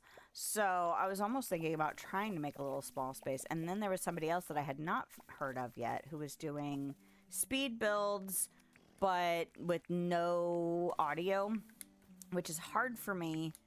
But if you're talking about just getting inspired for building, can be okay. It's just I don't always have time to watch videos. So sometimes when there's no talking, it's harder for me to incorporate that into regular life stuff. I like hearing people describe what's happening, but I know there's lots of people that don't. So it's not like I'm saying this content creator should make things differently because it doesn't suit my viewing and listening capacity. That's not what I'm saying, because there are plenty of people who probably want me to shut up, but I won't, so they can find somebody else who does. Because I am a talkative person and I make talkative content. So, except for my Dream Snap series for Disney Dreamlight Valley. And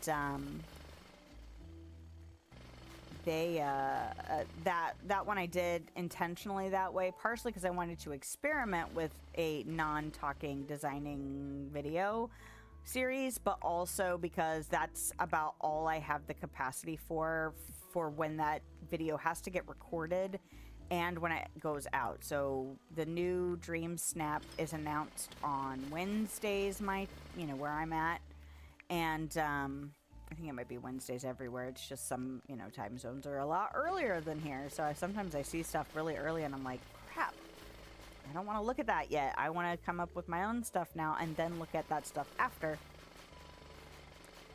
But, it's the internet, so sometimes you just can't avoid that kind of stuff. But, I don't have time to do like a voice recording, and I only usually have about an hour to an hour and a half to actually get the filming done for that.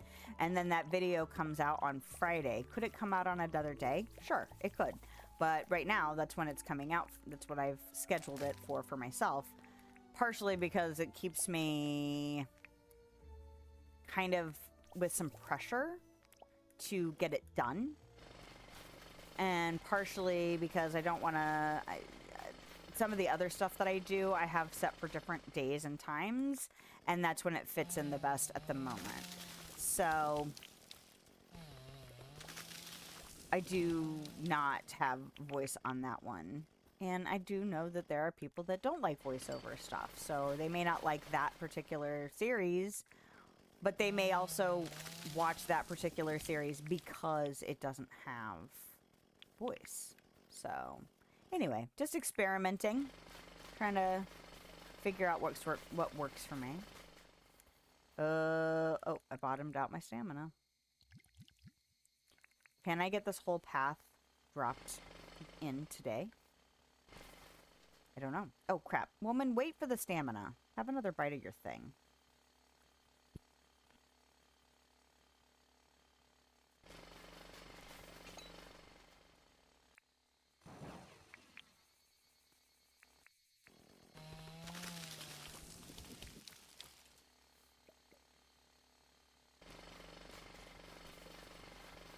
Alright. Oh my gosh, we're almost to the thing. I also don't know if my compactor will make it, because that's a lot of flattening to do.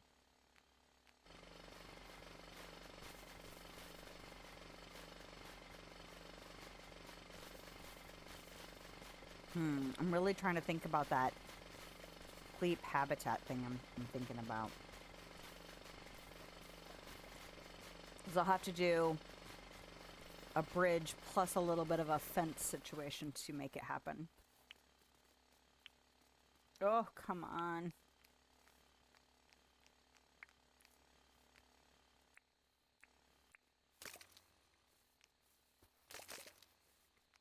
I'm also trying not to disrupt the Diggo dens over here. Because did you really just come over to sleep in the road? Please do not make a habit of that. Like, for real. Ooh, look at me going right between, though. I didn't even realize this bottle brush tree was here. It'll be nice when I get to move those, you know?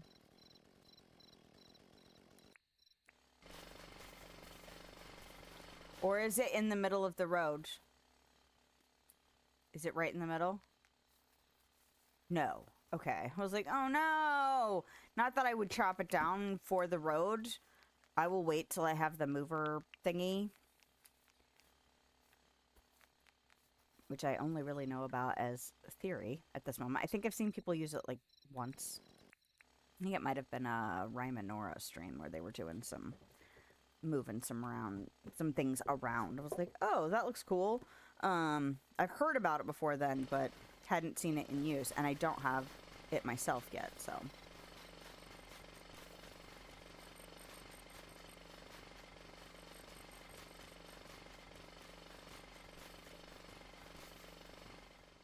Alright, I need to run the road down and see what we're looking like over here.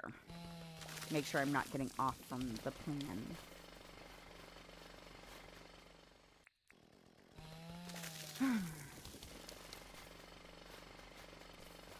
This compactor. I am nervous about its condition. I think I need to flatten that side, but I can't remember.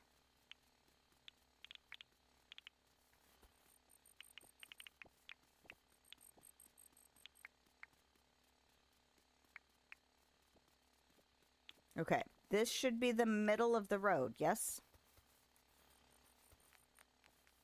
This is the middle.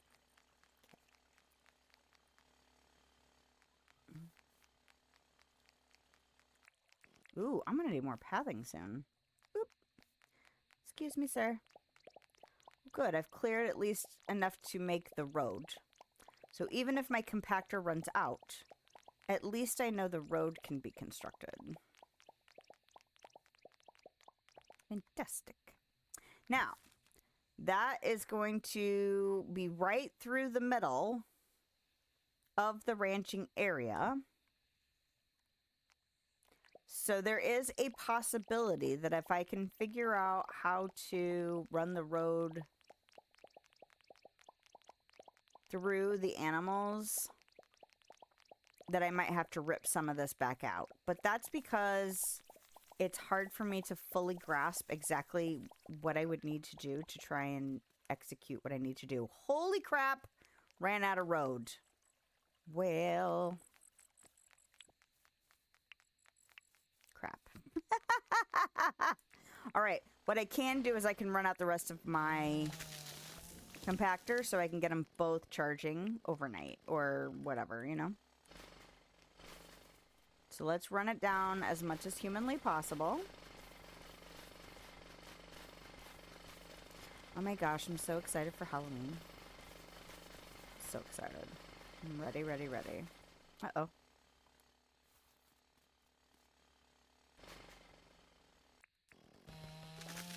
I did not get any work done on getting stuff set up, like starting to put in my cemetery fence and stuff like that.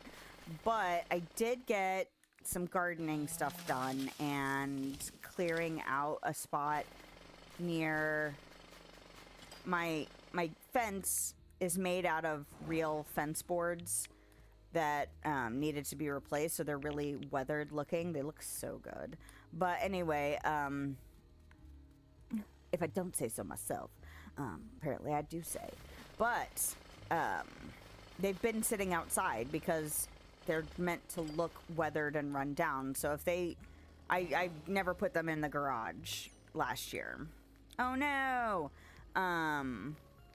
Which is fine, because again, if they look weathered, that's the point. So being out in the weather, not a bad thing. Okay, I would like to run out the rest of this compactor. and maybe clear the trees that are on this line right here before I go back home. But then the only other thing I need to do is trapping. Okay, stop. Stop doing stuff until your stamina comes back. Like, for real. Okay.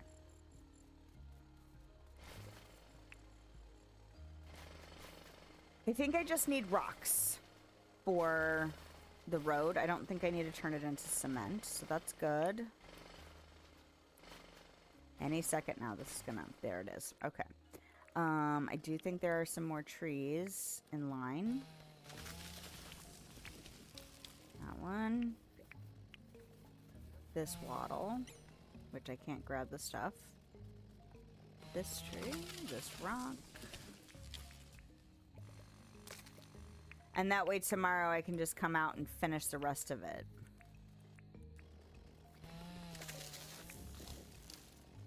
Ooh, well. Okay. Ooh, ooh, ooh. Oh my gosh. New roads are going in.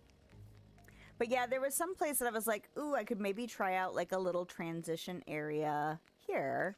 Like make a little garden seating area. Oh, no, no, no, no, no. Do I care enough to tear this down? Is that necessary? Maybe not.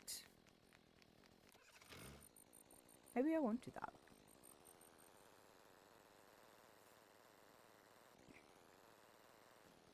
So we're right here for trapping. And...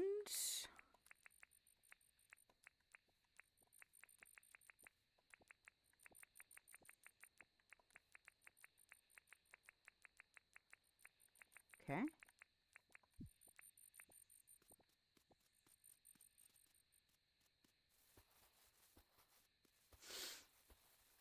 Here, doggy, doggy, doggy.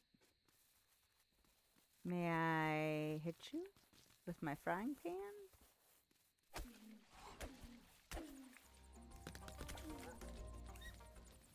Oh.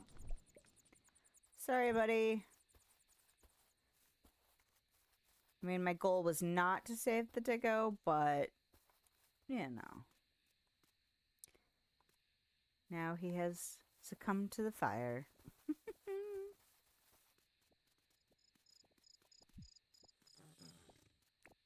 Okay. But that's okay. Hello. It is very nice when they get stunned on that first smack. And then you can just trap them and run. Like, thank you. Thank you for making my life that much easier. Alright, so things are going to start getting a little easier in my inventory as I use up some of these traps. Also great. Now, is there somebody else running around out here that... Oh, I see you.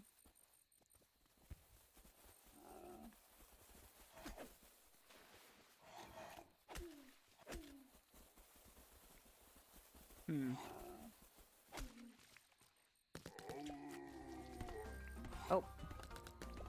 Oh. Ow. I got lucky getting him twice in a row and I got greedy. Tried to go for that third one.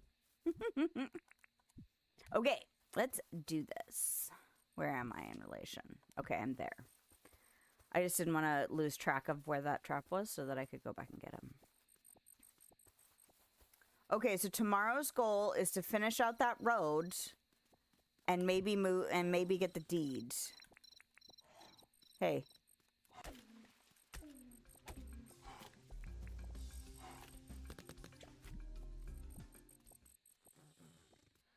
And then if I can do that, then that will put me pretty much where I was hoping to be, apart from actually having him moved, you know, because it takes overnight to actually get him moved.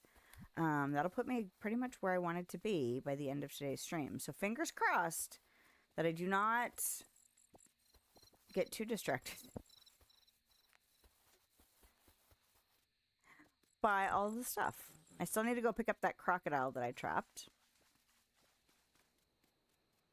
But I'm going to check here to see if there's any other crocodiles to trap.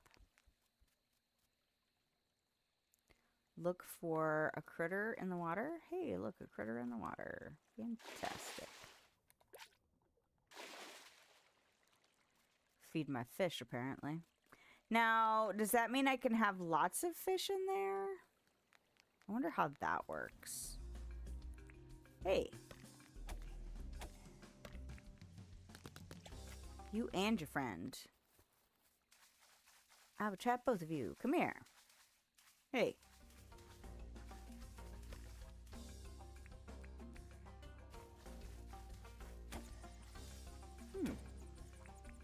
I don't think I can trap you there, though. I can do that. Fantastic. Oh, and hello. Is this the last trap? Because if so, that's awesome. And then we can use the motorcycle to go retrieve everybody. Do that. I wonder when my kids are going to get home. It'd be nice if it was at least a little bit after I end my stream today, because I still need to go and do a voice recording for tomorrow's video so I can get that fully uploaded or updated. No. How do I phrase that? Processed. There we go. Edited. There we go. Those are words.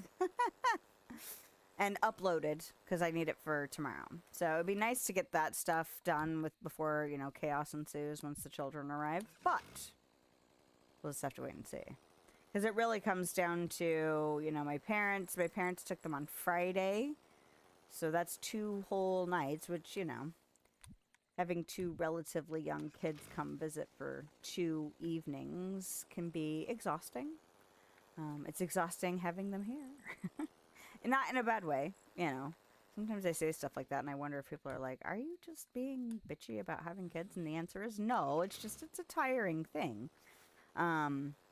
And although it may not read that way, I actually test on the side of introvert. So sometimes I can, like, reach capacity. Doesn't mean I'm not still, like, interacting, but, like, sometimes it's just like I am exhausted. Just mentally. and it has physical, you know, manifestations as well, so... Yeah, sometimes it's like, okay, I am overstimulated. That's the word. I was like, there's a word that's used pretty regularly for stuff like that. I'm going to go this way, just because I can.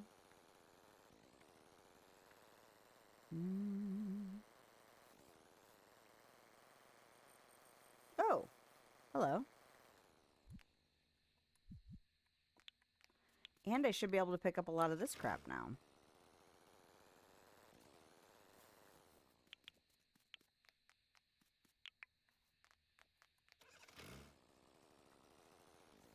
Oh, Irwin, you're going to have a massive space.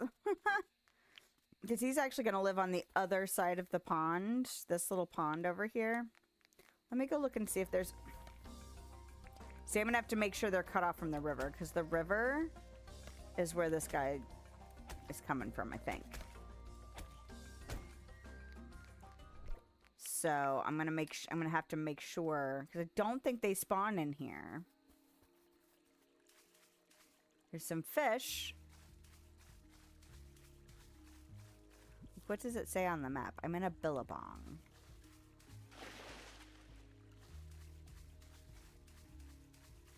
Because I'm trying to think of, like, factors that would tell me whether or not a crocodile. But I have yet to see a crocodile in here. You know? Apart from that one, but I'm pretty sure he came from the river because he was there earlier today. So as long as I cut off this side of things, I think we'll be, like, cut off from the river, which is always good practice anyway. Roo-poo. Didn't really need to pick that up, but here we are. And that's a doggo den. This might be... I'm torn about getting rid of this doggo den in particular. But, like, if this is Pleeps... And then, like, this is Vombats, and then this down here is... What's the other one? Chickens? Chooks? I mean, theoretically, I could put some of them over here. It doesn't all have to be in one spot. I guess it really just comes down to, like, it looks like a nice big area, but when I finally start actually fencing it off and seeing just how much space it is may or may not be as big as I think it is. It's hard. Like, there have been times, the last time I expanded the ranch that I have now, this is not where I need to go. The last time I expanded the ranch I have now, it seemed really big until I put the fences down and put the, you know, silos down and all of the stuff. And then I was like, ooh, these spaces still feel really small. So, time will tell.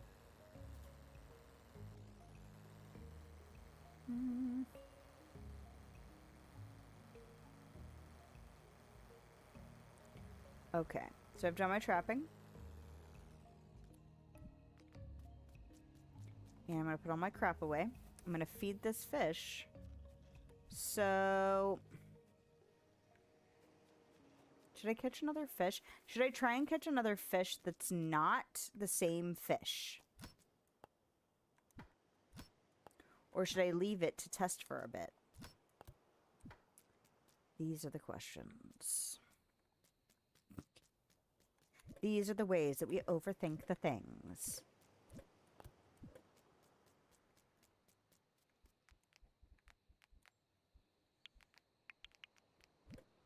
Oh, did they all?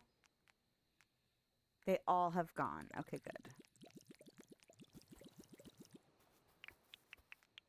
Because they've gotten some of them at different times, so I've been kind of waiting for them to sync back up. Okay. I need to put this thing in here. I feel like I might actually have...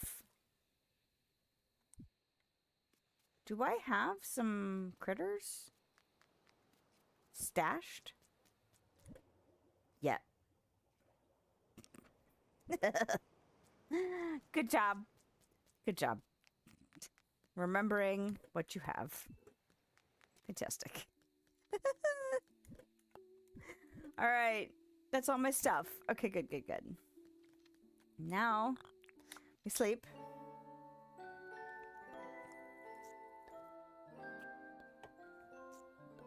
All right. Good, good, good. Oh, I will say that the fishing competition, I gained like 3 or 4 levels in one day because of it. I was like, oh. Okay. So, this day is the day. Eating enough fruit? Thanks. And quarry? Yep. And all of my animal research stuff. Fantastic.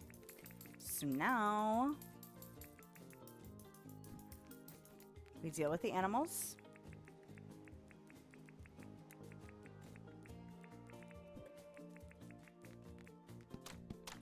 And then we deal with the machines. And then I fed you. Is it the type of critter? Does it matter? Did we talk about this before? Maybe or maybe not mattering. And now we're discovering that it actually, in fact, does matter. Kind of like the different shells produce different,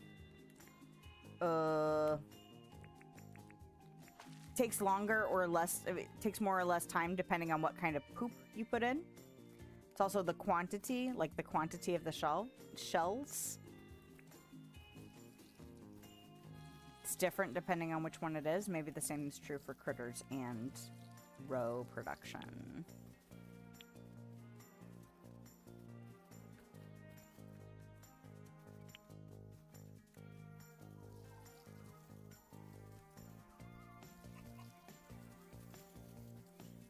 You know what I need to do? I need to write that down. Look up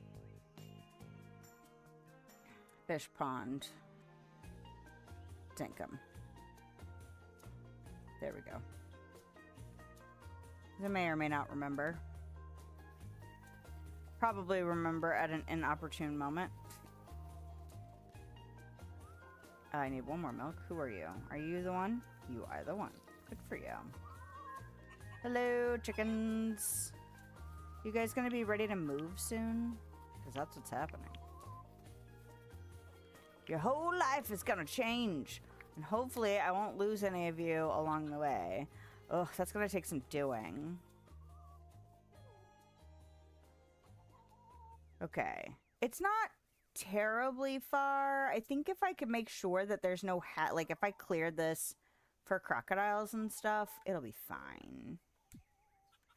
But it's gonna take some planning and some doing for sure.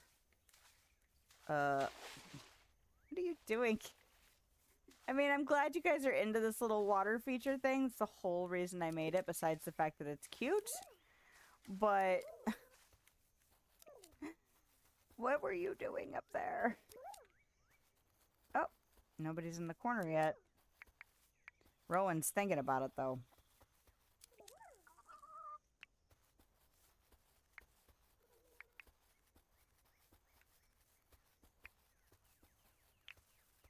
Okay. All the plat pies. Oh.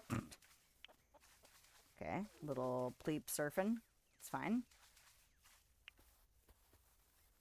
Okay, there should be another wool. There it is. I feel like there's more than one somewhere because... Yeah, there it is. Because there was one that was in a flower, like one of these. And, it was not from today, so... Anyway. Alright, so we have already given a critter to the fish. So we don't have to worry about that. You look at the billboard. It is Wednesday, so I need to visit some shops.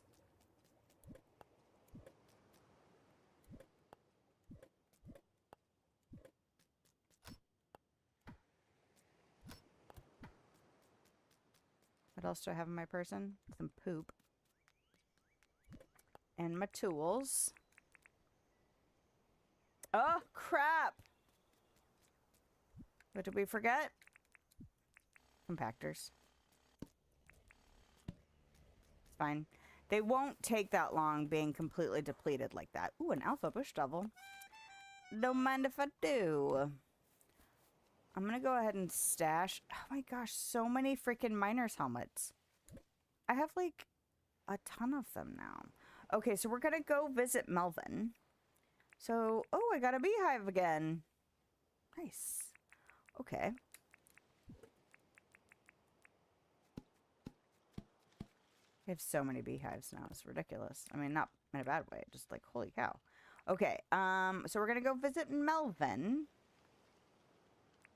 So I'm going to take all of this and...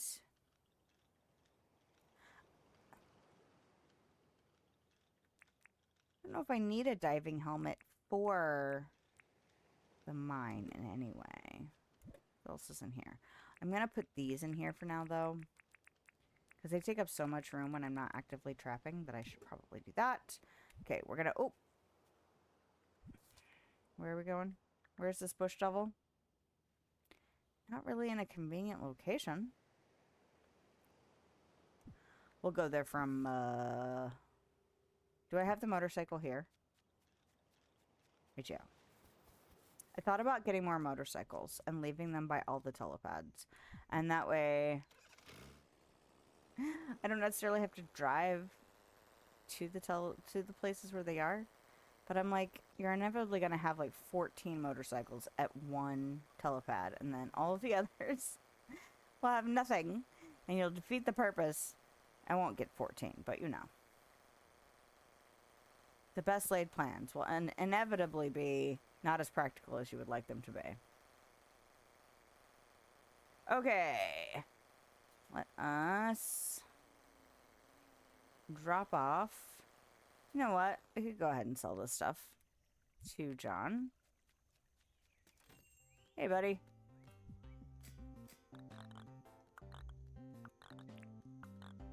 Yep. Oh, I haven't been looking at the daily duties. Looks like I need to do some rocks.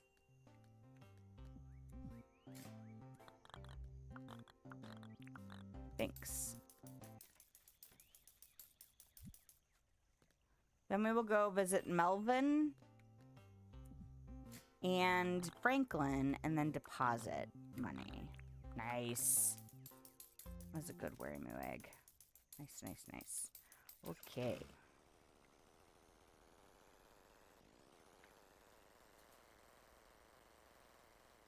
You know what I'm going to boldly do? I'm going to boldly get Irwin Steed. I'm going to say that we're going to get it done. Oh, wait. We're donating to pay. That's what we're doing. I was like, wait, what are we actually doing here? Oh. I contributed 0 dinks. Isn't that enough? No. Hey, chicka. I want to talk about the town. I want to see the deeds. No. Oh, no, not deeds. Existing buildings. Let's talk about the town. I want to move a building. There we go. Guest. Museum, Franklin. Melvin's place. Irwin's barn. Oh, yes. We'll do it. Sure. And then I want to look at the permits and see where we're at. The tool belt license is really tempting. I think I'm going to save up for the agricultural license real quick. Or not real quick, but you know, and then do this one last. Just because this is going to take ages to get to. Well, not really, but kind of. Sell 9 crops, harvest 5 crops, and smash 4 rocks. All right, we're going to go over to Melvin's.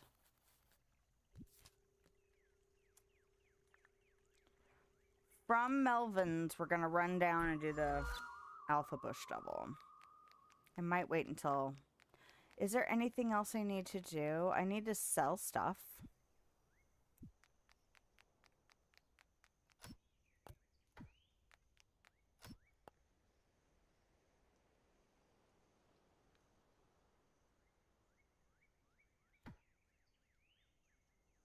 Do I have the Eastern cow chop? I'm not even going to fuss. Just going to put it down. Oh, that beehive is for rain, though. I could wait to put that down. Yeah, it's fine. Good enough. And then we'll look at what Melvin has to sell. That's new. White brick wallpaper. Basic blue rug. Do I have a traffic cone? Leather seat. Warm Nordic table.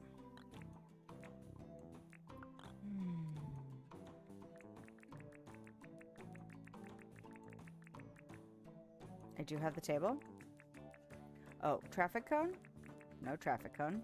And something leather. Wait. Leather seat. I don't think I have that.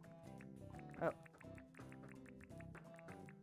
I could have switched to the chairs. Sometimes some of these things don't seem to fit any of the categories, and I'm skeptical if they show up everywhere. Okay, I do not have that. So I need this.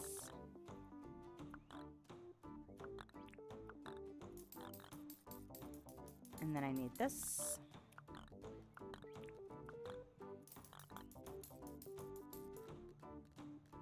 Good enough. And then we will plop these things down over here. And there we go. All right. Oh, I'm so ready. I'm so ready for mushrooms. I'm excited to see how that works in fall. Okay. Why do I feel like there's other stuff? Okay, that's a... Oh! Quarry.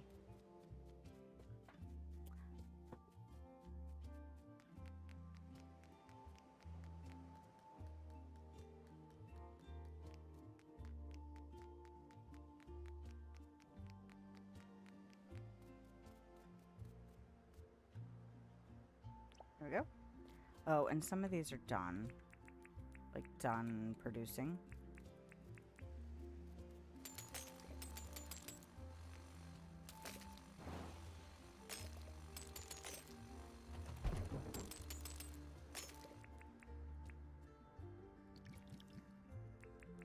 So. Oh my gosh. So nice. It's so nice. Look at all this stuff. So happy to have all these quarries now. This is what we've been waiting for, is having enough to come over here and just get a ton of resources out of it. Doesn't mean I don't still need to go to the mine for other things, but it takes the pressure off of needing ore and having to make those excursions to the mines for that stuff, you know? So nice. Okay. I now have 4 of these. I also now have at least 2 or 3 diving helmets. And they've all been gotten out of the gotchas. So, as much as I get just kind of generic stuff out of the gotchas, I also get some pretty valuable tools and stuff. So, I feel like it's worth it.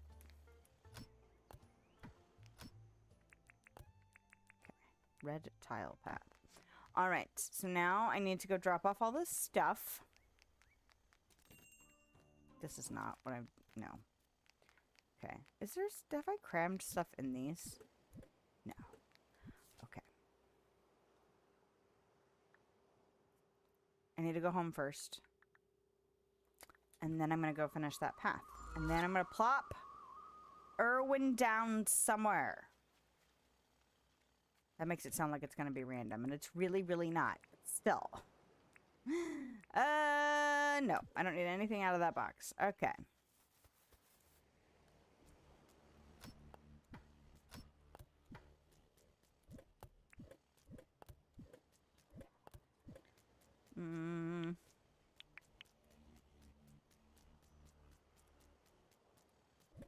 Okay.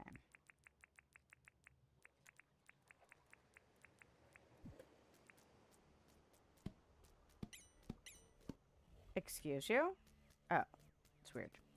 Let me in. Let me do stuff in here. And some crystal. How many keys did we get up to? 77. That's pretty good. Compactors.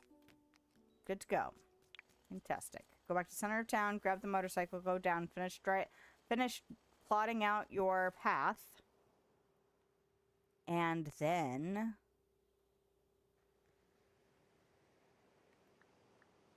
plop Irwin down. That's the plan. And we can keep reminding ourselves of the plan until the plan is fully executed.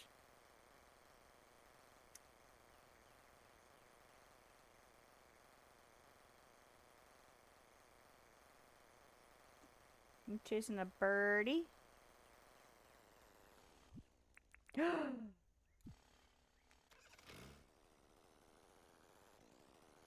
Hey, you know what you need to create a path?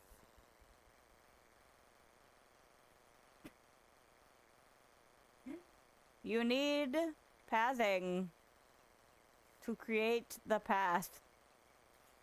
Oh no, I'm gonna have to make sure I build some kind of fence for that Diggo den. Because I have a feeling Diggos will attack. Pleeps, Chooks, and well, maybe not the Vombats, but maybe. I don't know. Never really put them at risk with anything. But they wouldn't fight back, you know? Okay, I need rocks. What are we doing? Ooh. Okay. I'm gonna have to do something about rocks again soon. Okay.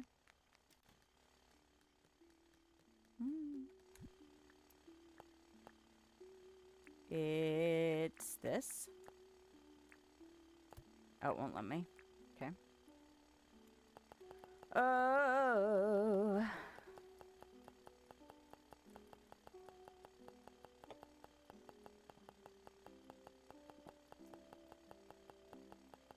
So much. You know what? I'm gonna get close to 1,000, I think. You know, that's not too bad.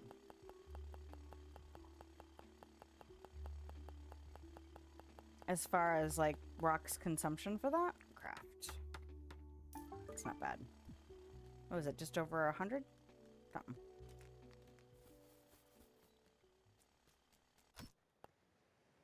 I can only have 385 left. Okay, so maybe it was a little bit more than that. Nope, you have your motorcycle here. Ooh. Please do not mean I'm getting hiccups. Hiccups suck.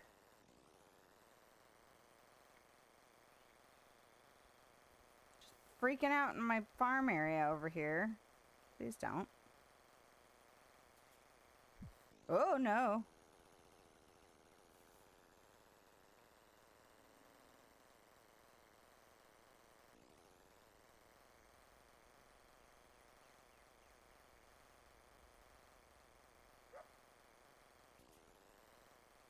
All right. So, it's that side. Please function.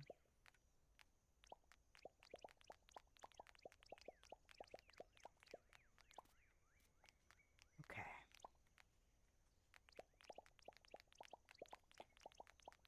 And then on the way back, we'll clear that side. Oh, it's so nice to have. Oh no, the pathing done for this.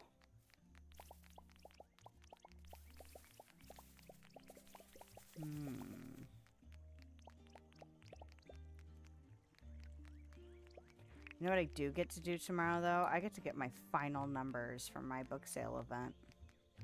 I did get the official... I mean, I shouldn't have been checking emails. I mean, no, nothing's stopping me from doing it. But I was like, I'm going to get the email while I'm out of the office about how much we actually sold. We sold like 930 items. Anyway, which is awesome. But I get to get final measurements tomorrow, which is the number I am more interested in personally. I care about all of the information across the board, but for my own personal, like, what I manage at my library, which is the space and the objects, it is super important. Space management is super important to all of my work. So that's the number I am most invested in knowing, because it gives me a better idea of, like, what I'm gaining year over year. And honestly, this last year, we had routed enough stuff to the sale because we processed a lot of stuff that had been waiting for us to, like, make decisions on and figure out how we had to, you know, ethically manage it and that kind of thing. And so, you know, there was a lot that got handled over this last year. And so the space actually filled up really full this year compared to other years where we had been making gradual progress as far as how much was leaving the space, the storage space for the sale items. And so this year it was like, ooh, these numbers don't look great. But when you compare that to how much stuff was actually routed and how much stuff we actually sold and, you know, all of this stuff, it makes the picture a little clearer as to what was actually going on, as opposed to it looks like we're going backwards. And so it'll be interesting because I'm thinking of doing like a year over year chart, like graph. If I can figure that out. I have no idea how to do that. I'm sure it's not terribly difficult, but I've never done it. So of course it's one of those things where I'm like, I don't know exactly what I need to do. But, and I may not. Just hand color one. That would be funny. Where is my... There it is. Okay, where is my this? This is what I want. And I need a bridge. There we go. Okay, and then we will do this and this. And then... So yes, I'm excited about that information for sure. And I don't have to add anything over here, which is awesome.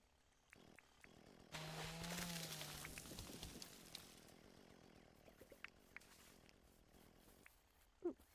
See, I figured we'd get the rocks cleared just by doing what we were already going to be doing. So that's awesome. We love to see it. Okay.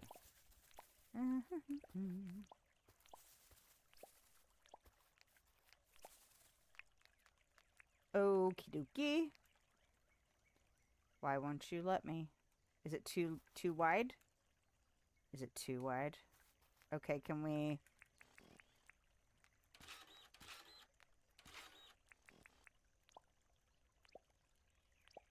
make it here? Okay. Can I scrunch it from the other side?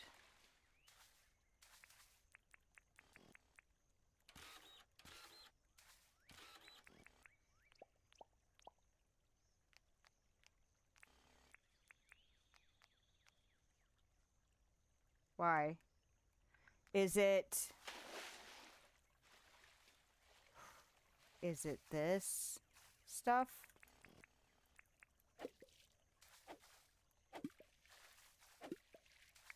Is that what's causing me problems?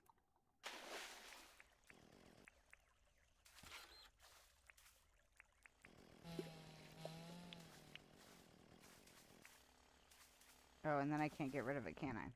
How could I get rid of it if I can't get rid of it that way? I could take a shovel.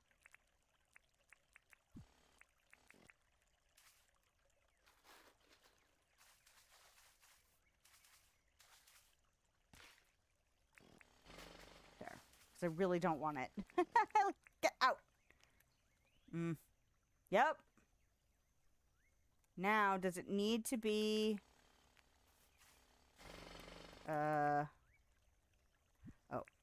does it need to be that wide, or does it need to be that narrow then, or was it just the lily pads causing me problems? Because if it was just the lily pads, I'm not going to build these extra little bits. I don't really want that to be sticking out like that if I don't have to, you know?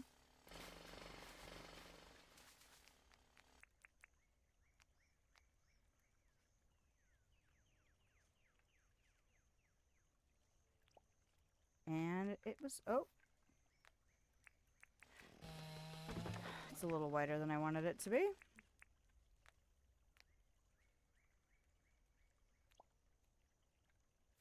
Good. And then... here.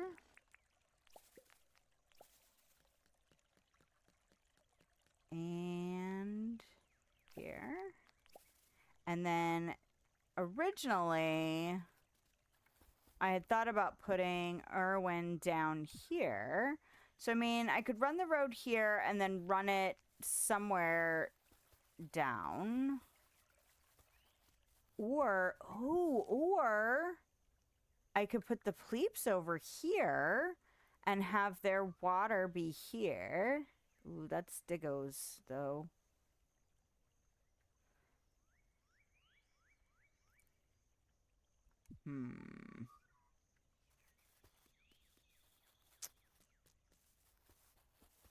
This feels a little close to be just Diggos, or... well, it's honestly, he's a shop, right? He's a shop. So having him be, like, conveniently located near a road is not necessarily a bad thing, because he would want to be accessible to shop. But he would want to have, like, a lot of space near him for the animals he cares about, right? So, theoretically, this doesn't have to be Pleeps. This could be something else. So putting his shop here isn't a bad thing. Where are the Digogens? There's one there. I think he would still want... like, would we still want a road? This is such a huge area.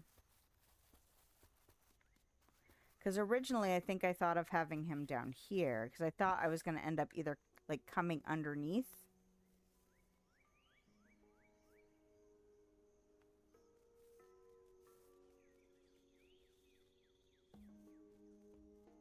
I think I do still want to do that. I don't think this bridge is what I wanted. Actually, you know what? I'm going to leave it. I'm going to leave it, but I'm still going to run the other road that I was originally thinking of doing. And the reason I'm going to leave it is because I want to, Like, if you were visiting, like, Irwin's sanctuary, right? You would want to come and observe the wildlife. And one of those things would be maybe coming out and watching animals in this pond on a bridge over it. So I'm going to leave it because I think aesthetically I could do something with that. Now, this is a doggo den. But can I run...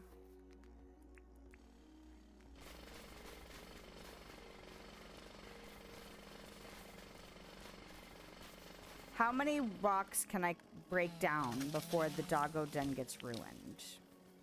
What actually makes the doggo den a doggo den? That's the question.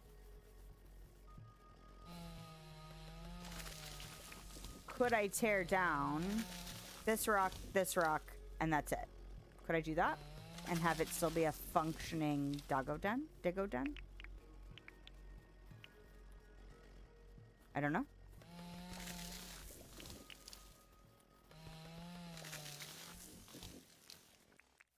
Oh, I'm gonna need to go get more lights soon.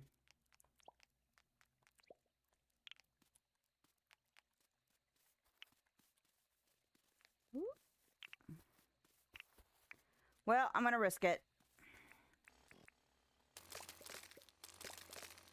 We'll see. We'll see what happens. Oh. Gosh, I already used up 140 pathing just finishing that one section. Okay, how far down do I need to go? I want it to be at least... I actually think it needs to be a little bit wider than I would normally put it. So I'm going to do at least 1, 2, 3, 4, 5 maybe? Is that going to be good enough? Let's see. Here. Ooh, that's going to be tight. It could be close. It doesn't have to be like that. Okay. So, how far down do I want this to go? Maybe to there. Maybe where it's at right now.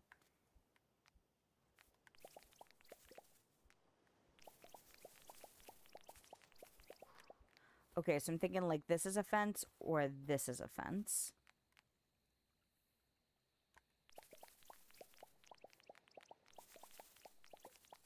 That's a diggo den right here. Okay. And then I want Irwin's house.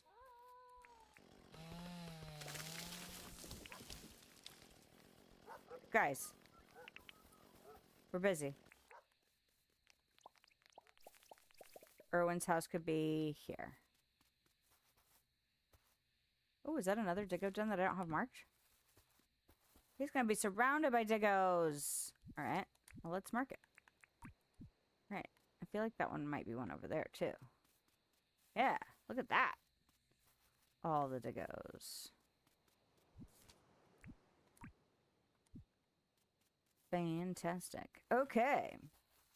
So, let's go find this road. Okay, so I don't want to go any closer than this. So it needs to be this side. Oh, that's going to be tough. That's going to be tough.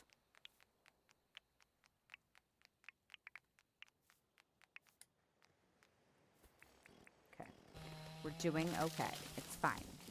It's fine. We will figure it all out. Regardless of whether or not the path is here or not, those trees need to go. Because eventually... Okay. There will... Excuse me. Eventually, I will do some kind of lined walkway situation. Okay. So where is that?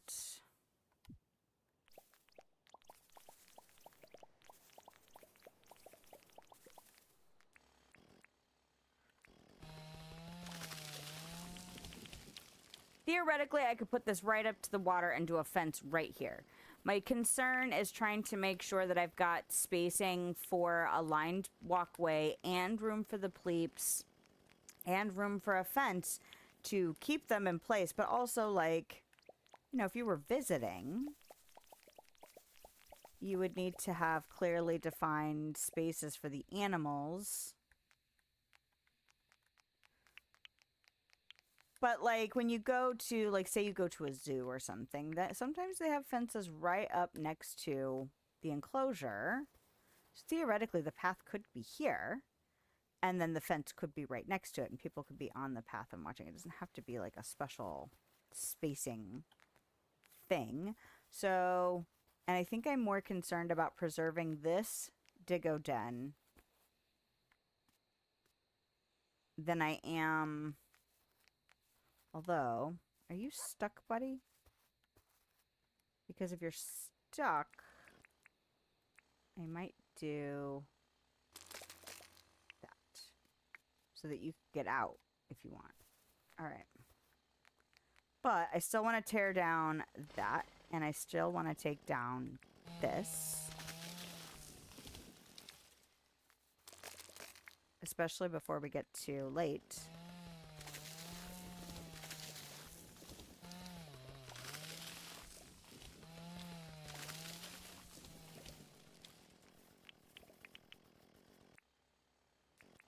Nope, I just bought my stamina. I was like, wait, did I already get to late and not realize it? No, I just got greedy. Okay, so how much space do I want for his thing up here?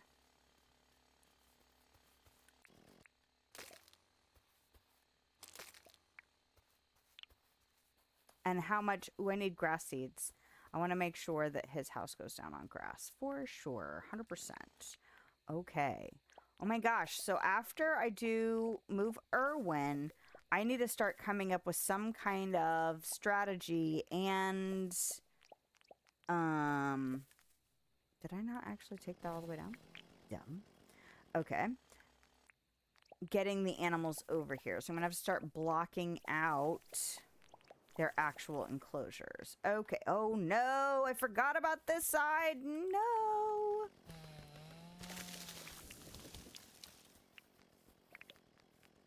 Oh, and another beehive. All right.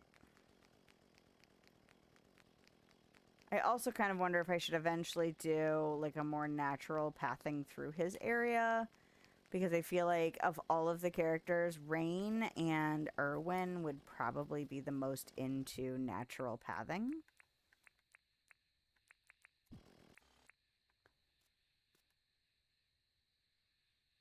Okay, all of that is already on grass, which is perfect. So I'm going to take down this tree.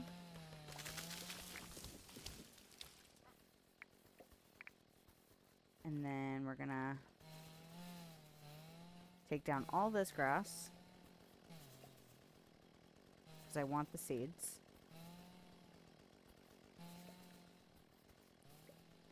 That should be all of it. And then we're going to plop you down. Yep. Fantastic.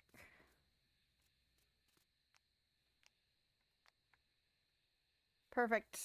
Perfect, perfect, perfect. Yay! Irwin Sanctuary. Makes me feel good about it, though. Alright.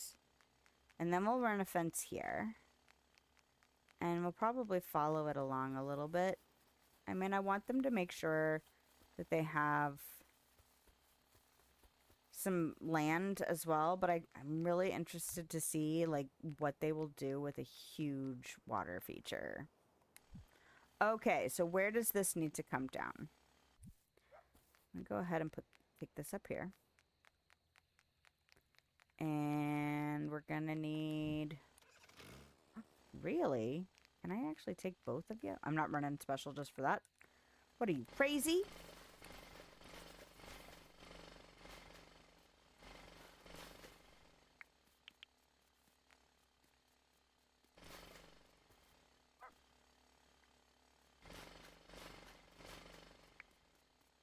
You know what we haven't done yet? We haven't finished Wednesday yet. We need to do that. Maybe that's what we'll watch tonight.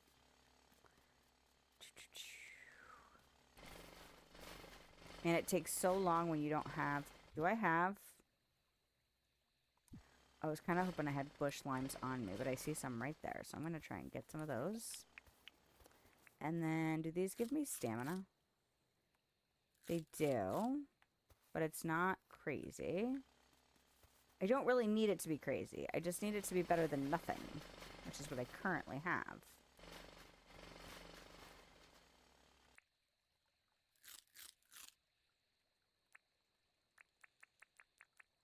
What time are we at? Oh, we're at 2 o'clock. Okay. Which means we've hit 3 hours. Just about. Look at that. Perfect. Like we're planning on it. Oh, and that's probably my kids coming home. Yep. So much for that time after. Oh, good. A great update I was hoping to see. Fantastic. Well, that lends even more to making sure that I wrap up my stream on time today. Like, that is what I should do. And that's fine. You know, it's not a bad thing. It's just, I always wish there was more time. I think that's one of the hardest things about growing up and, like, keeping time for, like, your personal time and hobbies and things like that is that it feels like there's never enough for that kind of stuff. Maybe for some people there is, but, like, a lot of us struggle feeling like we wish we had more time. And accepting the fact that it's still of value. Like, I could play this game for 8 hours straight and probably not blink an eye. Especially when I was younger. You know? Like, forever 20 again. Holy crap. The game landscape now? Holy cow. But I don't have that kind of time. It's not something I have. But I'm not going to give up playing games just because I can't play for 8 hours straight. I'm going to miss out. You know, it's also tough when you know, see a lot of really cool games and you're like, oh. Oh, where's my pathing? Oh, I thought I ran out of it again. I was like, oh my God, no. Ow. I'm almost halfway through that 1,000 I created though. That's how quick. And I'm not even doing like, I've seen some people do like actual things that look like streets. And those things are wide. So it just makes me go, how much resources did you... I mean, I think a lot of them are getting done in creative as well, which is fine. But it also, you know, allows you to build on a scale that is intimidating as hell when you're talking about vanilla. Because I'm using the most basic things that are in the most abundance and easy to acquire. And I made those choices on purpose because I wanted to be able to get more done quickly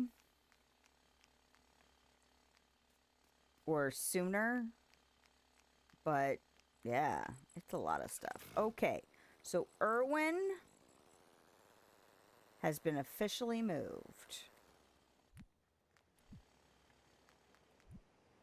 The next thing to do, and maybe, just maybe, I will start working on this before next stream. Oh, you know what? I'm going to put some lights over here.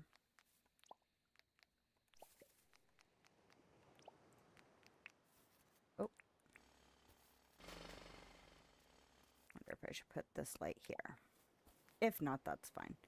And then maybe I'll put a couple of lights over here. Maybe.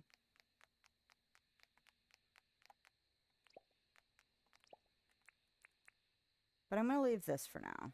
I'm going to leave that kind of jagged edge. I'm not sure what I'm going to do about it yet.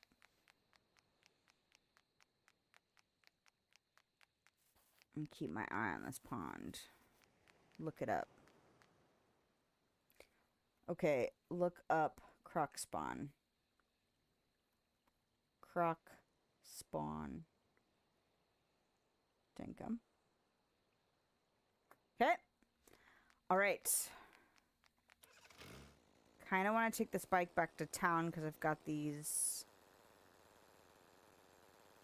I might also need to make, like signposts.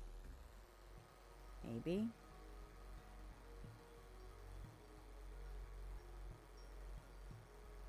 It is pretty cool to be able to... Oh, that's not the way I want to go. To just drive on the roads. So long ago now, not really, a few months ago now, it was all just wilderness. And now, here we go, laying the foundations of an expanded city, town, village thing.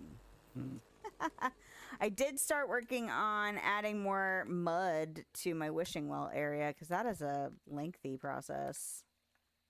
For sure. Alright, those can go there. But that's up there. I want this to be super wooded. I thought about planting some of the acacias up here, but I'm still trying to expand the mud around the edges. But I'm getting pretty close to having to figure out what to do, what I want to do with this landmass right here. Because I don't want it to be like it is now. I want to make it a little bit more sloped on all sides before I add mud or grass or whatever it is going to be up there. And I'm probably going to do like stairs or something. Because, I mean, the well itself was obviously put there, but the stuff growing up around it can be a little bit more wild looking. So, that's what's happening with that. Just mud. I'm going to hang on to the beehive. I'm not super fussed. I'm going to go home. I'm going to grab cages. I'm going to go trap, and that'll be it for the day. Okay. What do I have on my person? Too much stuff. Perfect. But we'll put it all away, and then we'll grab our traps, and we'll go take care of business. Oh, I'm so glad I got Irwin moved. Sometimes when I'm talking, like when I think I'm gonna make all these big strides to get things done and people moved and all that, and then it's like, and then I spend 3 hours building one section of a path. Because I get distracted doing other things. It's not like that's the only thing I do. It's just that's the only progress I make towards the actual building things that I think I'm going to work on. Okay, so this also needs to go over to Rain. And this needs to go to Rain. And then there's some foodstuffs, which is fine. I might go ahead and put my chainsaw and compactor on the thing, even though it'll probably take a little bit longer to get them charged up, but that's okay. Alright, we'll put foodstuffs away. Dun dun dun. Dun dun dun. And then doesn't matter. Okay. Cages. You know what? Here we go. Alright. Bush devils, crocodiles, and if all else fails, wary-moos. I'm actually warmer than I thought it was going to be. Relatively cool today in here, and now I'm getting warm. Probably because it's actually warming up outside, would be my guess.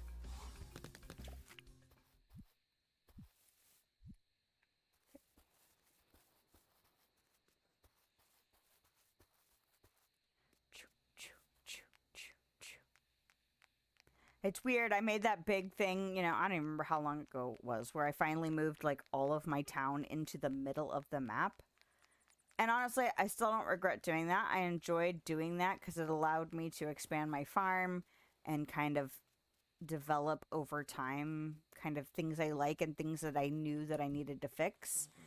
And so it's nice to have that kind of slow progression learning process going on. But it is funny now to be moving them essentially all out of the center of town.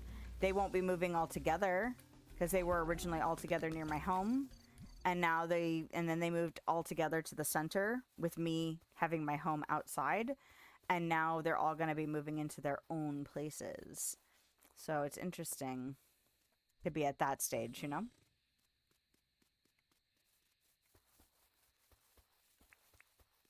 My husband's talking about building another building in Grounded. I think we finally finished the last of the quest, like the actual main story. And so until the next update happens, we don't really have any more content that we have to put, like story content. So I think it's interesting that he's talking about building another house. Because he had built a second house. There's a bunch of bases that are part of the landscape, as it were, because there's a company that deals essentially in shrinking and developing stuff in that, and they're in a gray zone of, are they really ethical? Is what they're doing the good something good? Probably not. But they have all of these bases for like research and development and outposts. That's what they call them. And so you keep finding them, and you know, it unlocks more content and story and stuff like that. But we have... Are you stuck?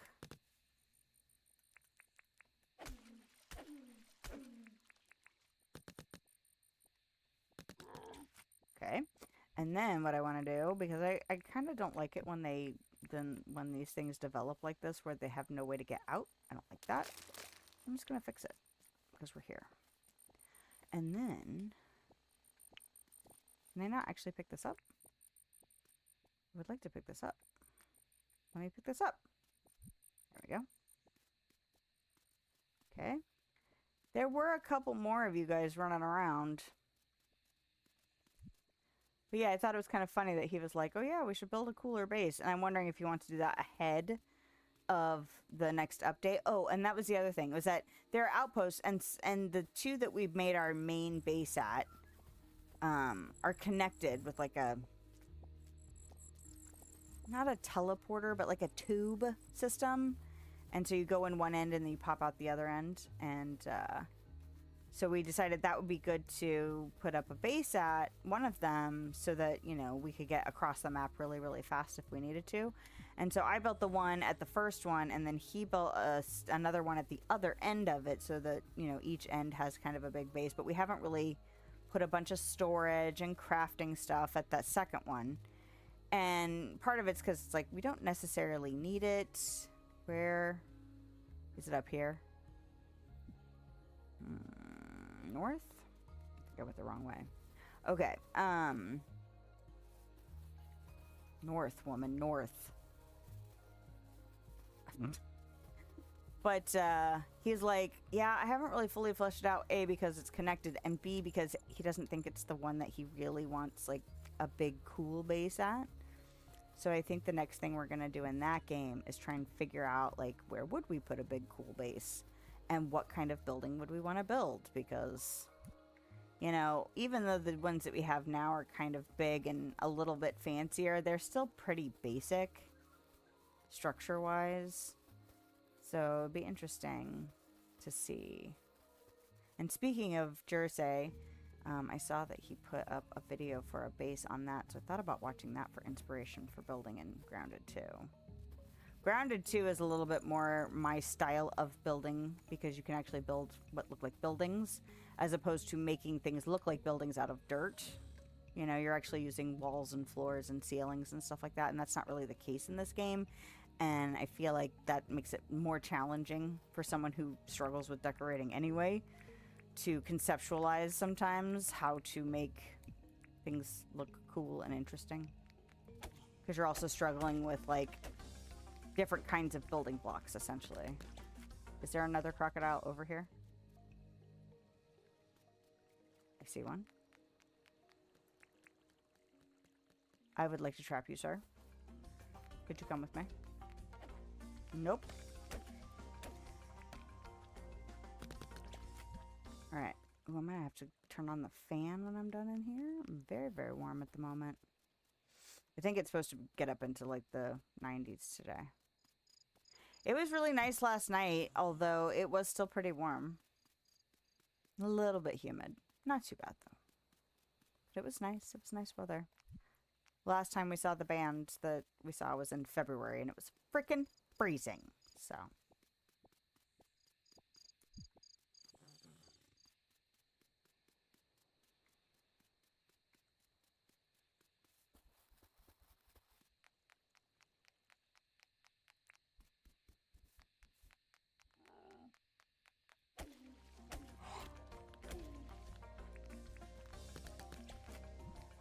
Alright, I have 3 more cages. If I'm very lucky, there will be 3 crocodiles up at the town center. If I am unlucky, I'll have to go do wary moves, but that's fine.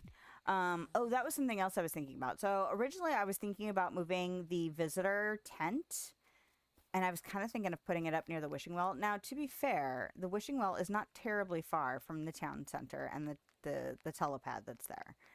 But the main reason for the visitor tent now is for the competition, the bug competition, and the night merchant, although the night merchant isn't as time sensitive. Ooh, I forgot all about the alpha bush devil. I'm going to check the billboard and see how long I have for that. If I have like 3 days for it, I'm not going to do it tonight. Just because stamina. 3 days. That's fine. We won't do it tonight.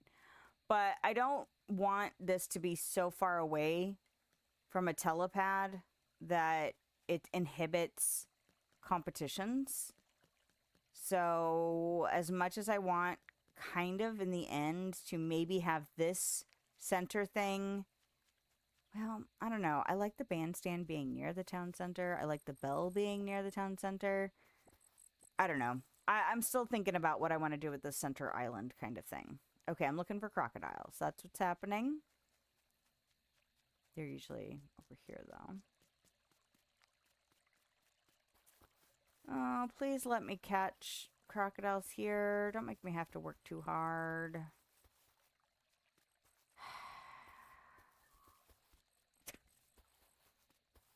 It's okay.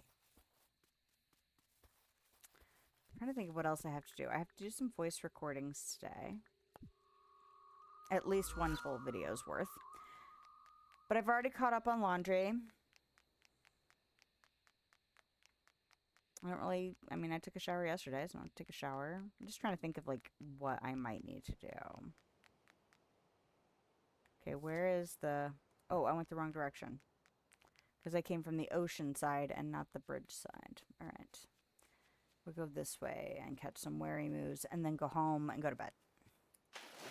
But we got both segments. Well, and actually we ended up making more road than I thought I was going to make, because once I got it planned out, I kind of liked the idea of more than, like, both ideas that I had come up with for crossing that pond area.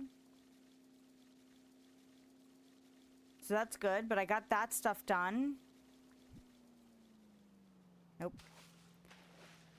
And then got Irwin's house moved. So that's awesome. Getting ready to figure out the ranch.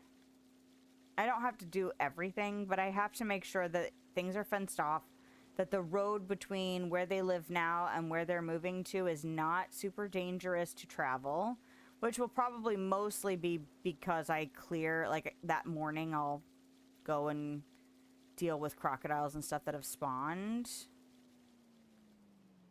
But those are the next steps for that space, and that's freaking awesome. And then I can flatten the rest of, or do whatever I'm going to do with the space near my house to expand my workshop, which was how all this stuff got started in the first freaking place. Was wanting to expand my workshop area. It's so messed up. And then what I should probably do is I should start buying, like, I wouldn't mind having more grills. I wouldn't mind making more kegs. You know, things like that. Maybe buying some more of the brewing things that Sheila sells. Because I would like to have more of those instead of just the billy cans. And, yeah, I'll have to start making effort to pick up those things from, like, John and whatever, so that I can expand my workshop for real. And then sometime I need to figure out the Braconium thing. Like, if it's just random and very, very rare, it almost makes it feel impossible that I'm ever going to have enough Braconium to get all of the stuff unlocked at least once. That's not even counting the fact that a lot of those tools and stuff, I'm going to want more than one. So there's got to be a better method for getting Braconium. I feel like it's linked to the hot. But it's a little frustrating right now because it makes me feel very, very stagnated as far as advancement in the crafting side of things. So I'm glad I have other stuff to focus on while I still don't fully know how to deal with that side of things. But it's coming, like it's inevitable, so at some point I'm gonna have to figure it out. I might look up a guide on hot here before too much longer. It's not urgent, but it's in my future. Oh, there's my tools. Okay. All right. Well, we made some decent progress, which I'm very, very excited about. So let's seeds and that's it. Okay. Fantastic.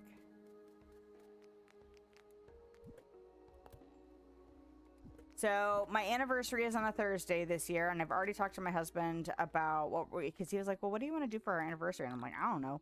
But I also know it's on a Thursday, and he was like, oh. And I was like, yeah. And he's like, well, we could shift it to a different day. And I was like, you know, honestly, I was already thinking about that because I wouldn't mind streaming. And it's a crappy night to go out anyway when we're getting up at like 6 in the morning. So we might as well shift it to a weekend anyway. And then I could still stream that night. It's not a big deal. We've been married for over 20 years. I was like, wait, is that how long we've been together or how long we've been married? And both are over 20 years now. I couldn't remember. But I thought I might have to cancel that. And there is still a chance, but I will update a community post and the schedule stuff on Twitch if I do end up canceling for that particular Thursday. But I don't think there's any other cancellations in my near future. I'm looking all the way into October. Halloween's on a Friday. Oh my god. But yeah, I don't really foresee anything. It's always a possibility, but I'll try and keep things updated. This Thursday will not be a Dreamlight Valley stream. It's going to be a game demo stream, and it's going to be the, what is it, Tiny Bookshop, I think is what it's called. Let me look. Yeah, Tiny Bookshop. And I might, if I'm feeling fancy and the budget looks right, I'm going to probably decide to either pick that game up based on that night's demo, or I might pick up the Bookshop Simulator game, because I really had a great time playing that demo, and unless Tiny Bookshop woos me fast, I wouldn't mind springing for something new. So that's also if they get Steam to get it fully released for them, which was supposed to be Friday. Didn't happen. Either way, new stuff on Thursday. Excited about it. And yeah, other than that, don't forget to like, subscribe, follow, all of the things depending on the platform that you are on. I hope you have a lovely day, night time, wherever you are, whenever you are. And I will see you next time. Bye.